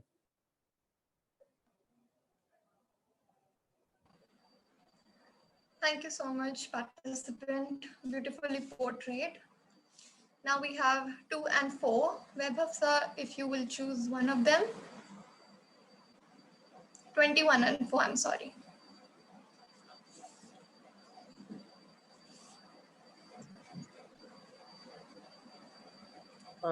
Before we move on to the next participant, we'll have a short break for 5 minutes. All right, sir. Okay. So now, as we have a break, we would like to interact with you all because there's actually, we had very much events and perks planned for you all, but it's fine now. Ikshita, do you want to ask the participants anything? Yeah, sure. So do we have Dr. Avi here? Dr. Ravi might be busy. Okay, he's here. I'm here. So I prepared a follow-up question for your story. Shall I go ahead? Okay, you're stressing me out, but it's okay. You guys can go ahead. Right. So you weaved your story around time turning and its negative implications. And you also mentioned about Hermione using the time turner in The Prisoner of Azkaban, right? For attending all her subject classes. Let us assume time travel is real and that you get a chance to lay your hands on a time turner. How would you react to this? Okay, so very frankly, the reason that I wrote that story was not just because I am a diehard Harry Potter fan. That was the first time I wrote it, and it has a lot of me inside it. If one problem I face in life is it is 24 hours in a day, and so it's not that anyone can be perfect at anything, but you can always try and experience stuff. So the greatest problem that I always faced, and the only thing that I would ever wish for if given a chance, was something either to increase the time in the day or a time turner. So probably what I'm going to use it for is going to go back in time and very, very briefly, just rather than most people who would change stuff, I don't believe in regrets. Or at least I try to. So what I'm going to do is relive my past memories, go back in the past and just sit back and very slyly, like how Harry and Hermione just are watching themselves from the future, right? So what I would like to do is go back in the past, relive those beautiful moments rather than changing stuff in the past. I think however your life is planned, the beauty of it is because it isn't in your hands or it isn't in your control. So I think, yeah. Well, this theme goes perfectly with your story. And time travel was one of the themes from which we had the most competition here. And I guess the finalists that we have, most of them are from time travel. And it's a very nice theme. And thank you to Ikshita. She has actually done an amazing job for choosing all the themes. We had a lot of things planned for you, mainly by Ikshita. Ikshita, do you want to show your face to everyone? Since everyone is wondering. Yeah, I got some problem with the laptop camera. I couldn't fix it earlier. Ikshita, we've heard so much about you. We've been interacting with you so much, but the ironical part is I don't even know how you look. But kudos to all of you. She's like an angel. who has just saved this event. You Thank guys you, have Ira. definitely managed it very well. I would say this is one of the most well organized events. So kudos to Ikshita, Rukam, and Ira, all three of you. Oh, thank you so much. Thank you, sir. So, shall we move on to the next? Yeah. You can Do we have it? ask anything. This is an interactive session and no pressure, guys, no pressure. Okay, so do we have NT7 Umbreen? Yes. So here I have a question for you. Yes. As the story takes a turn towards the end, the elder Horatia going through all the events again, and at the end addressing her younger self with all the same things, would you like to tell the audience about how earlier you mentioned that it's our choices that shape our future, but we are merely slaves of time? Yes, that is exactly the moral. We often think that if we could go to the past and do one thing different, make a different choice, if we know the future, we can make a different choice and change it. But that is the thing, it's not so. Our fate is predestined. Everything that happens is already decided, and we can't do anything about it.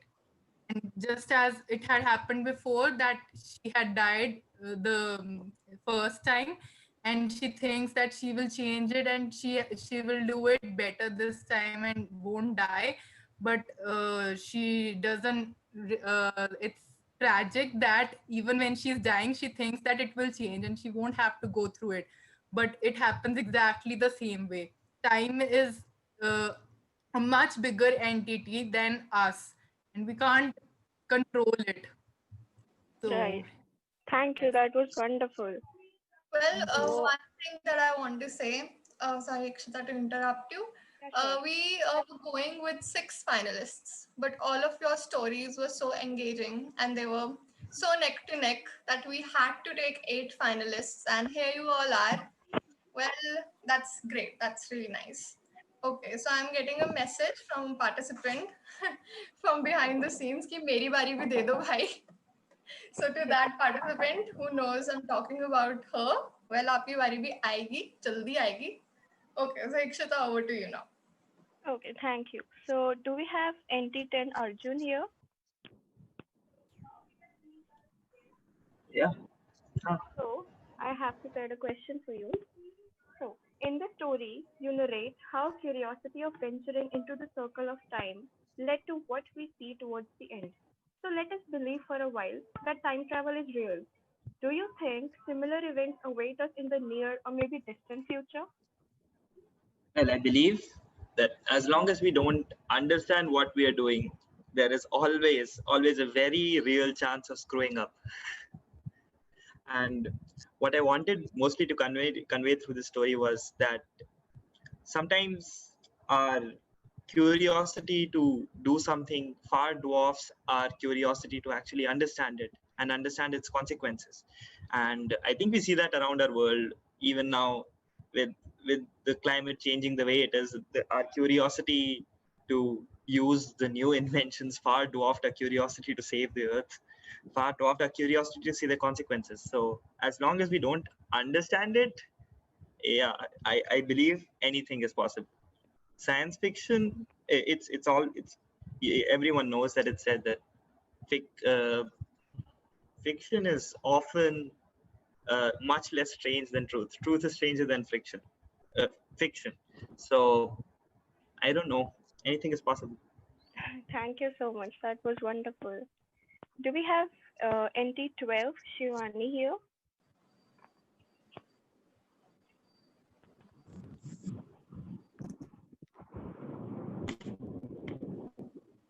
Right. So I present your question. So you talked about making the world a happier place by ending the sorrows and plight of the sufferers. How did you come up with this unique idea of a story wherein Ansel's mother and hence Ansel kills people to end their suffering? As I used to read a lot of thriller novels and I'm a total thriller junkie, I have come across a lot of, especially the serial killer ones. I'm a big fan of serial killer novels and series. So I have seen that not a single serial killer has the same characteristics. So everything is different. For writing this novel, I have to go through a lot of serial killers. That may sound messed up, but I have done a lot of research. I wanted it to be unique.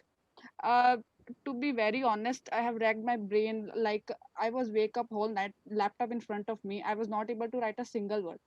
And but somehow I literally don't know how I came up with that concept. If you want a true answer, but I cannot say that how come I came up with that. I wanted it to be unique, like what I haven't seen before. I have watched my fair share of movies and series, so maybe a little bit idea from them that how you have to think from a serial killer perspective. I Well, really don't know how to explain you the that how I name came of up the with that idea. writer, that you gave, Steve Larson, he's also a criminal novelist, and that is Yeah, really nice because I am a criminal fiction reader myself. I love crime fiction. I love it. So then you yeah, must we try have his that.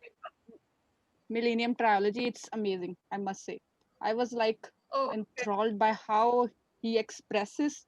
Too good. It was too Oh, good. that's great. Well, Thank you so thank much. you. It was quite inspiring for us, actually. You're welcome. And also, we have Dr. Rukam with us. Ma'am, do you want to share anything to the participants, how they're doing, and any advice for the left too?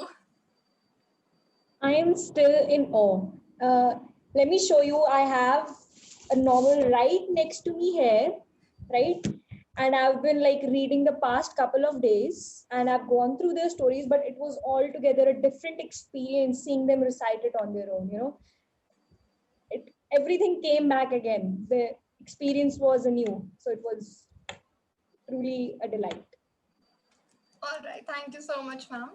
Well, any participant who would like to add something, anything about the event, anything that you Yeah, might. but before, I'd like to say something Yeah, for all the participants. Like, there were many elements of surprise, not just in your stories, but also the way we carried out with the conduct. Like, as you're all aware, how we did with the messages and all. But we hope that you are actually enjoying the final round. You can let us know anything if you wish, so you can unmute yourself and speak up. Yeah, please unmute yourself. And anything you want to add, you can tell us. There are no judges right now who are listening to us. Anything, any feedback. That is the point, right? We're here to have fun, to enjoy ourselves, irrespective of the results. This has to be a fun session. Yes. And of course, the best one will win. But at the end, you should enjoy your recitation and just have fun. I want to say that you all organizers did an amazing job, especially Ikshita for answering all my queries. I used to trouble her at the witching hours at around 2 or 3 o'clock, and yet she answered all of my queries. So I want to say that it was a very well organized event, and you all did a great job. Thank you so much. We were not troubled at all. We actually enjoyed throughout. We were not troubled. It's- Don't worry. It was really an enjoyable event, one of the best ones of Centigrade. Thank you so much. Okay, so anyone else? Anything? Because we're on a break here and we have time to kill. So anything you want to add? Ikshita, you want to add something? I can play some music here if you like. Well, okay. I guess we have one participant from AIMS New Delhi, Arjun. That is like one participant from Delhi, and we have participants from Punjab, all pan Punjab. So that is great. All of your entries of the participants were from all over, which was very nice to see. Very nice. So Hi, kudos Ira. to you all. Ira, Rukam, we are ready. We can move forward to the next participant. Okay, okay.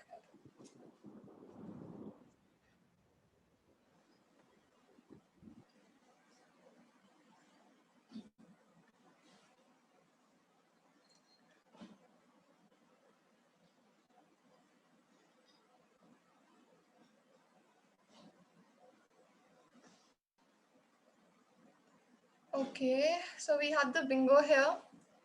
Dr. Webhoff, can you choose one of the two numbers? Yes, we decided that we'll move forward with number 4 now. Okay, okay. Okay, participant NT4, can you please switch on your camera and mic? Okay. Am I audible? Yes, you are. And your time starts now. Worthy judges and my dear spectators, thank you for giving me a chance to explore another side of mine, that is story writing. Hope you all can relate to the first moment of bliss I had, since we all had our firsts. So my story begins here. Huddled up to my dad, hands poised to the operation chair and bleeding profusely from my left foot, I sat there, petrified to the core of my heart, breathing in the noisome vapors of sodium hypochlorite in the freshly sterilized OT. At that instant, I let go of a deep breath and sighed. Why me? Hi there, I'm Avantika, a regular Orthodox medical student who was led astray by the baits of getting into a decent medical college. 2019, a year which nurtured my dreams into reality, more appropriately unlatched me to the world of medical wonders, was followed by a dull and gloomy year, 2020, which literally sabotaged my birthday celebrations, first year plans, and if you ask me, whatnot. Growing up, I was all ears to my dad's escapades, and this led to me asking myself, why me? The day my foot almost exploded, I woke up at the crack of the dawn, like any other typical medical student, to study and analyze the vast syllabus for the imminent send-ups. I was truly perturbed, drowning in the huge concepts I had yet to study, and still, no hope was to be seen anywhere. The memories of that morning are a little obliterated and hazy. All I recollect is stumbling upon a serrated glass and just strolling to the bookshelf in my room to collect some books. As soon as I reached the bookshelf, I realized I am having a stinging pain in my foot, which literally rendered me unable to stand upright. I took a glance at my big toe, and what I saw just left me bewildered and surprised. There was a huge pool of dark red blood all over the floor, and I could also see numerous drops all through the way I had walked in my room. As any other normal human would do, I started to call my mother. Mama, Mama, please come soon. There's blood all over the space. Please come soon. As it was quite early in the morning, everyone else was in a deep slumber. It took my parents a while to figure out that I was hurt and completely naked. My father instantly started applying pressure, and my mother, on the contrary, started giving me a lot and lots of scoldings. And even in that instant, I could clearly deduce her apprehension, as it was totally heedless of me to stay in that room where interior designing was going on, and I think she was very perfect that day in doing so. It would not be wrong to say that when I ponder about the situation now, it is one of my favorite memories with my family that I have ever encountered in my life. The biggest irony lies in the fact, besides all the sufferings and scoldings, my family is always together. After a vigilant inspection of my laceration, my father, who is an established physician, suggested that I might need to get my wound stitched. So I was hushed to a 24/7 trauma center where I caught a glimpse of the poignant condition of a number of patients and their attendants. A short tour through the nondescript, sculpturously spotless, and blue-colored corridors of the hospitals escalated consternation in my mind. I literally noticed a male nurse speaking very rudely to a golden-aged man. "Do not disturb me." This happening eventually skyrocketed horror and unpredictability in my mind. Okay, so there is a celebrated excerpt from John Bunyan's famous piece of work, The Pilgrim's Progress, which goes as, "He who bestows his goods upon the poor shall have as much again and 10 times more. He who bestows his goods upon the poor shall have as much again and 10 times more." All of me struck it me when I saw a gentleman in his 30s reaching out to that impoverished old man, making a sympathetic conversation and aiming him to a department where he wanted to go and legitimately solving his problem. To me, he was an extraordinary man, a true superhero dressed in a white cape instead of the regular virtual superhero capes, the one who restored my faith in the medical system.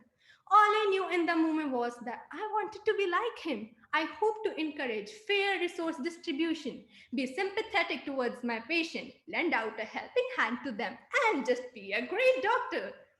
Any ray of hope in that day full of despair was yet nowhere to be seen. My father walked me to the OT and seated me onto the operation chair, which smelled of disinfectant. Oh, did I forget to mention that on the way to the OT, I stumbled my foot on my flip-flops again and my wound started bleeding again? Another misery to my not so perfect day. Now, it was the time for the surgeon on call to attend me and help me out. And guess what? The same white apron superhero comes to my rescue. My dad, who knew the surgeon beforehand, introduced me as a budding doctor. And as a first year student, I was on cloud nine. All the late night hours I put into studying, all the kilograms I gained while sitting on my study table studying for the exams for medical preparation, all just become so more worth it. All the parties and festivities I took no notice of. Oh my God, I was so happy.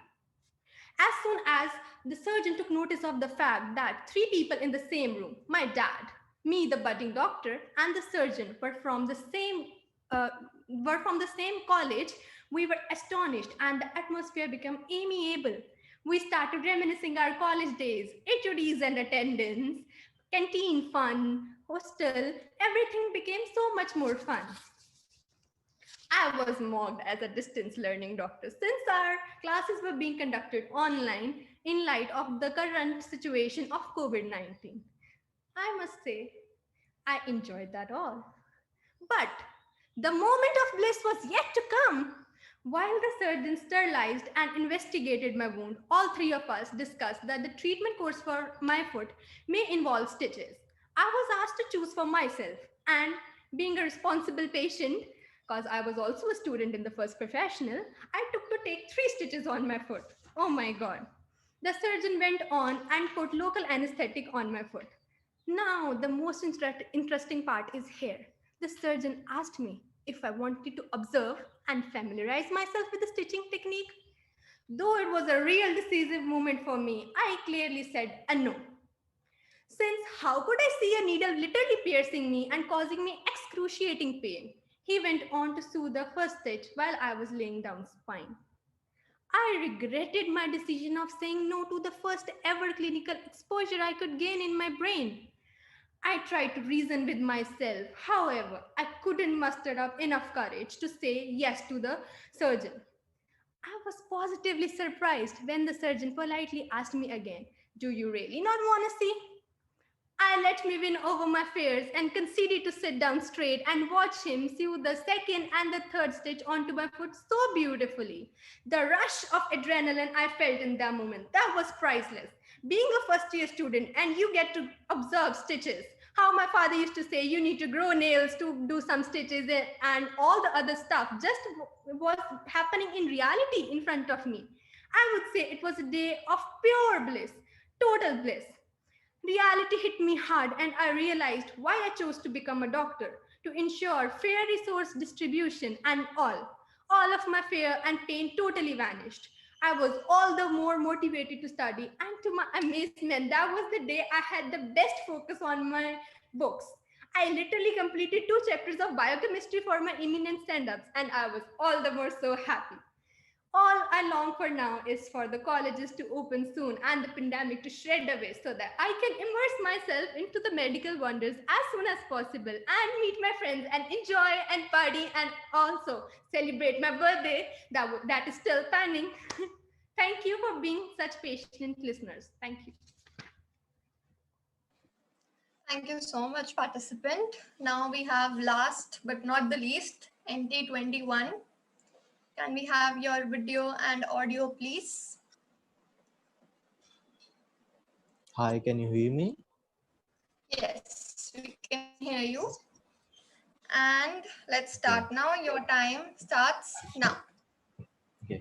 Good afternoon, judges and my dear friends. Before I start this story, I want to ask each one of you a question. Have you ever wondered about living in isolation from the modern society? A cottage in the woods, breeze in the air. My father was posted at such a PHC for 1 year. We didn't leave our homes after 10 p.m. if we wanted to avoid being eaten by a tiger. Now, the next question that comes to mind is most people behold this fantasy, especially writers, I know. But how long can you survive in such a place without electricity, without water, after you start missing the sense of normalcy? This is the story of women for whom this is everyday reality, everyday horror. Parus. Kanak drops a coin in a saucepan, it hits the metal, and it engulfs the house into its own silence of vibrations. Nobody stops her, so she does it again. She's 16, about to get married in 2 weeks. She thinks of all the things she might not be able to do after marriage, like school. So she continues rolling the coin on the pan. There is nobody dreadful enough to stop her. Her bhabis, Lakshmi and Mori, don't count. The rest of the family has gone to the neighboring village to attend a wedding. Her wedding is another reason why her family bothered her less. She is the Boj of a few days now. And that was the common sofa saying, not only in the hinterlands of Java, but all over India. Not subtle, not whispers, but open, unabashed voices congratulating each other. Sir का बोझ हल्का हो गया आपका बधाई हो. Kanak finds the emptiness of the house very similar to the hollow created after an explosion. Mori picks out stone pieces from a dal plate with her back supported on a pillar. She observes Kanak sitting on the veranda. She sits by her side and puts the dal plate aside. Should I stop dreaming? Kanak asks Mori without looking at her. Mori leaves with the plate. She comes back and tucks Kanak's fingers. Where? Kanak says. Out of here, Mori says with a smile. Kanak realizes she's taller than Mori as she follows her. One might call Kanak plump if they looked at her round face and deep dimples, while Mori was a string of bones. They walk along this muddy, semi-graveled footpath. Most part of Java village has footpaths instead of paths. The concrete village, the concrete roads are the ones on its peripheries that connected it to the outside world that people like Mori can rarely visit. They walk in content silence, past the rice field, past the sugar mill, past the orange trucks with black buffaloes, past the brick houses without paint. Further and happier, they reach a river which people like to fool themselves occasionally into thinking it was a river. In reality, it is an occasional stream. In many ways, it is not a river. In some ways, it is. Someone waves to Muri from the distance. The woman comes closer and they hug each other. Muri with guilty eyes and the woman with cheerful ones. Kanak observes the woman in the yellow salwar kameez. Her kameez is rugged and its fabric ready to break at places. It is patched with red and black threads and the strangest mismatching combinations, as if the need to cover the flesh was a necessity more vital than appearance could have ever been. The strange woman says, how have you been? So long it is. Mori says, I'm sorry.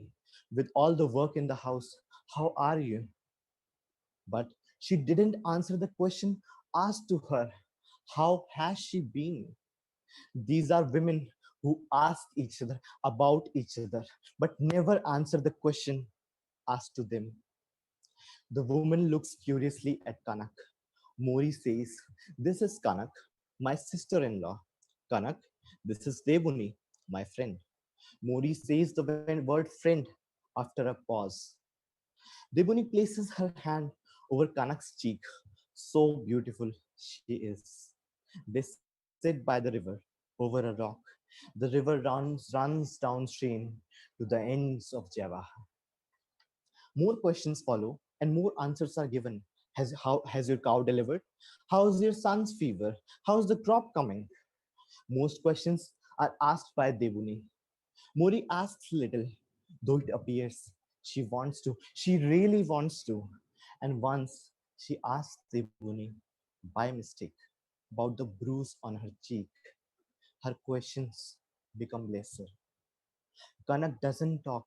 She silently looks at the river, and even amid the chattering of the woman beside her, absorbs the peace from the roaring stream.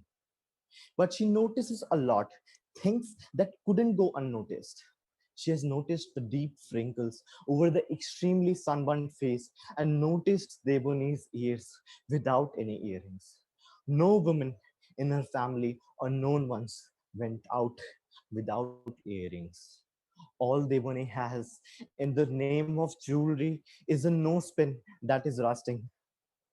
Kanak also notices the two weird accents mixed with Hindi, adapted over the years, slowly and painfully, with a lot of corrections. Mori's Asamiya accent, Deboni's Bengali accent. It sounds like a radio, mixed the frequencies of two far away channels. They walk back together. When they reach near a hut, Deboni says, "You can stay some more." There was doubt in her words, and there was pleading. One who wanted to hear could hear. Mori holds Deboni's hand. "I really want to, but Lakshmi is alone at home, and it's getting dark." Deboni remains silent. Mori hugs her again.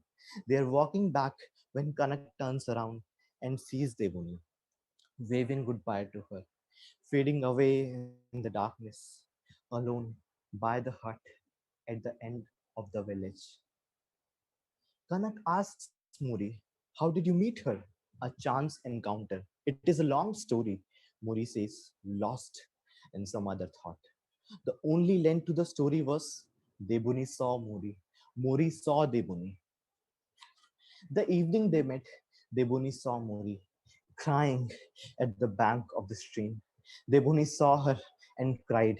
In that moment, they knew each other and knew their twisted fates. They understood each other without parting their lips.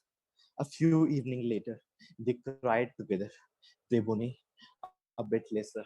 Mori, a lot more. The stream carried with itself the tears of Java. It summoned the hurt and gathered the pain.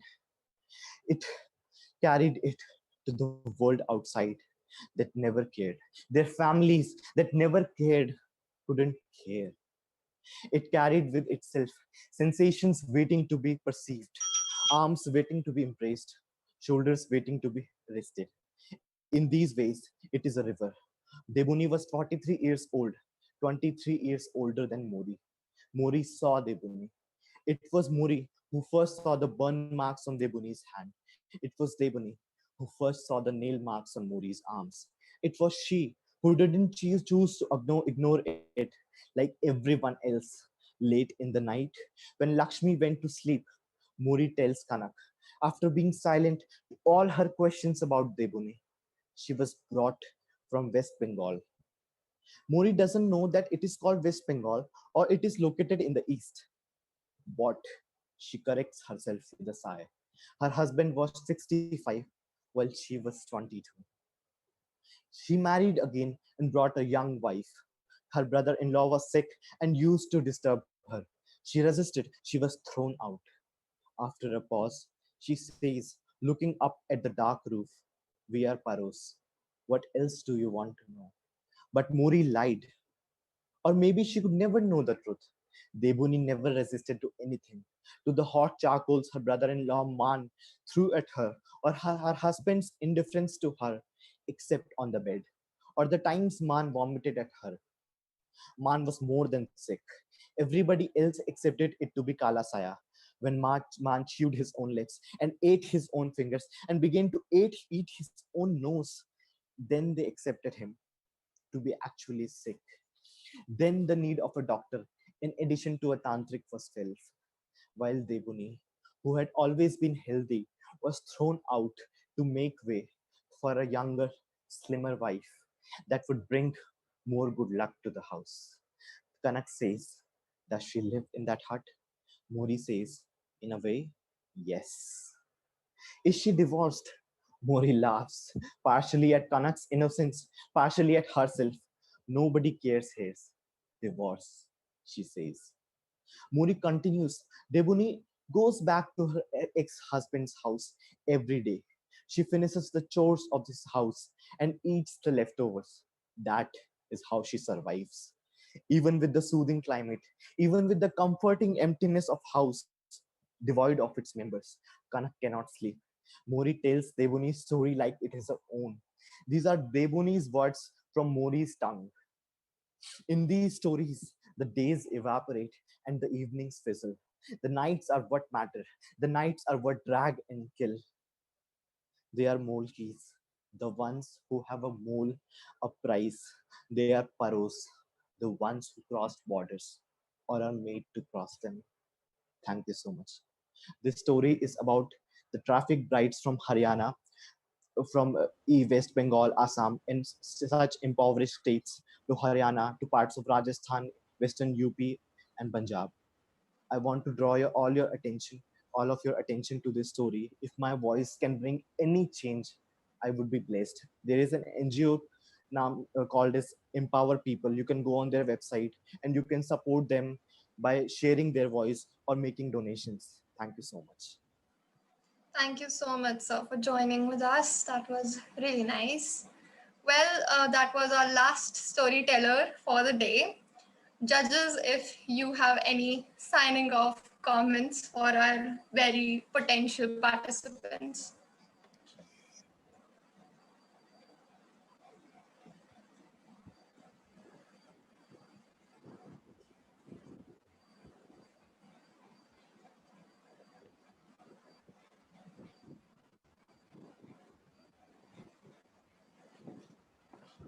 Yeah, just give me a moment.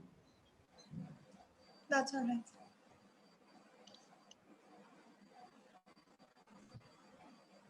I congratulate all the participants. Very good innovative stories they have given us. Really, it's very difficult to select one. One thing I want to say that many of you, most of the entries are for the time machine or Time travel. time travel. So it shows that you young generation, you are more imaginative than we people were. Thank you. Thank you so much, ma'am. Congratulations to all of you. All participants were very good. I'm highly impressed from your imagination and the command over the English language. And I'm sure in future you will be a very good doctor and will have a lot of compassion for your patients. Thank you. Thank you so much, sir. Okay. That was really nice. Well, I would. Yes, sir. Yes, sir. It's very difficult to select best out of best. All of you performed best. It is a common notion that when two lions fight with each other, there means the lion. So I congratulate all of you for deliberating upon such a beautiful topic in a very researched manner, and you are very clear and the innovative way and your imagination is undoubtful. Thank you so much, sir. Well, over to Rukam ma'am now for the concluding statement for the day. Well, it was so great listening to all the incredible stories. Your stories kept us all engaged till the very end. And as incredible writers that you all are, you all are equally great storytellers. Medical students are deemed to be bookworms, but the participants here have proven to be so much more. Thank you to all the judges for joining us. Your counsel and advice is what keeps us going. On behalf of all the organizers, I hope you all had a fun session of the story reciting saga. The results will be declared on our social media handle. We wish you all the very best for the results and beyond. Thank you very much for joining us. Stay happy, stay safe, and most importantly, keep that storyteller within you alive. Thank you. Thank you, ma'am. We'll have a group photo now. Yes, sir. Yes, sir. Of course. All the participants, can you please switch on your cameras? Okay. All right. Ikshita, can you now switch on your camera How do for the I? last time? How do I do it? Okay. Can you just join from your mobile or something like that? Oh, wait, I'll try. Oh, it's not. Okay. So Navjot, you can click a picture, right? You're the streamer. Vaibhav sir, just tell us a pose. Tell us something to do. Tell us what to do.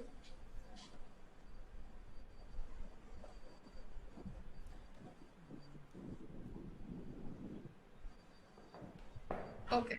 Vaibhav sir, are you telling us a pose or we just have like V's up in the air? Okay, everyone, let's make V's and let's click a good picture.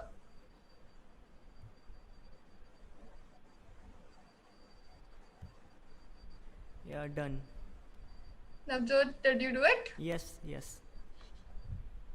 Okay, great guys, great. I had a lot of fun today. Thank you so much. Thank you judges for taking your time out. We hope you had fun. Thank you to each one of you for putting up with us, the last minute changes, the last minute everything. Thank you so much for coming. And yeah, let's sign off here and the results will be out soon. So stay tuned for that. All the best. Yeah, I was just about to join, so yeah, that's all fine. We can move ahead. Do you have something to add, Ikshita? No, you can conclude. Thank you. Okay. Well, thank you so much, guys. Until next time. Thank you. Bye-bye from GMC Amritsar Centigrade 2020. Bye. Are you a doctor with a busy practice? Do you have any method to screen patients infected from COVID-19? What if your other patients at clinic get infected? What about your support staff health? Do you have adequate measures to prevent healthcare-associated infection? Thinking? We have a solution crafted for you. Doctors.com. Download the app today and create your profile. Update your schedule and fee. Patient can visit your profile, book an appointment by paying fee, and share his complaint details. Once booked, doctor and patient are connected via a system-generated secure and encrypted video call. Doctor can write advice or upload it at end of the call. All this involves consent from the patient and secures you against any legal hassles. We have been selected as 20 most promising digital health startups for year 2019 by CIO Review India, and we're on their cover. Join the endeavor and ask your patients to visit you at your virtual clinic. Save them from unnecessary exposure. Doctors.com, making the world a better place.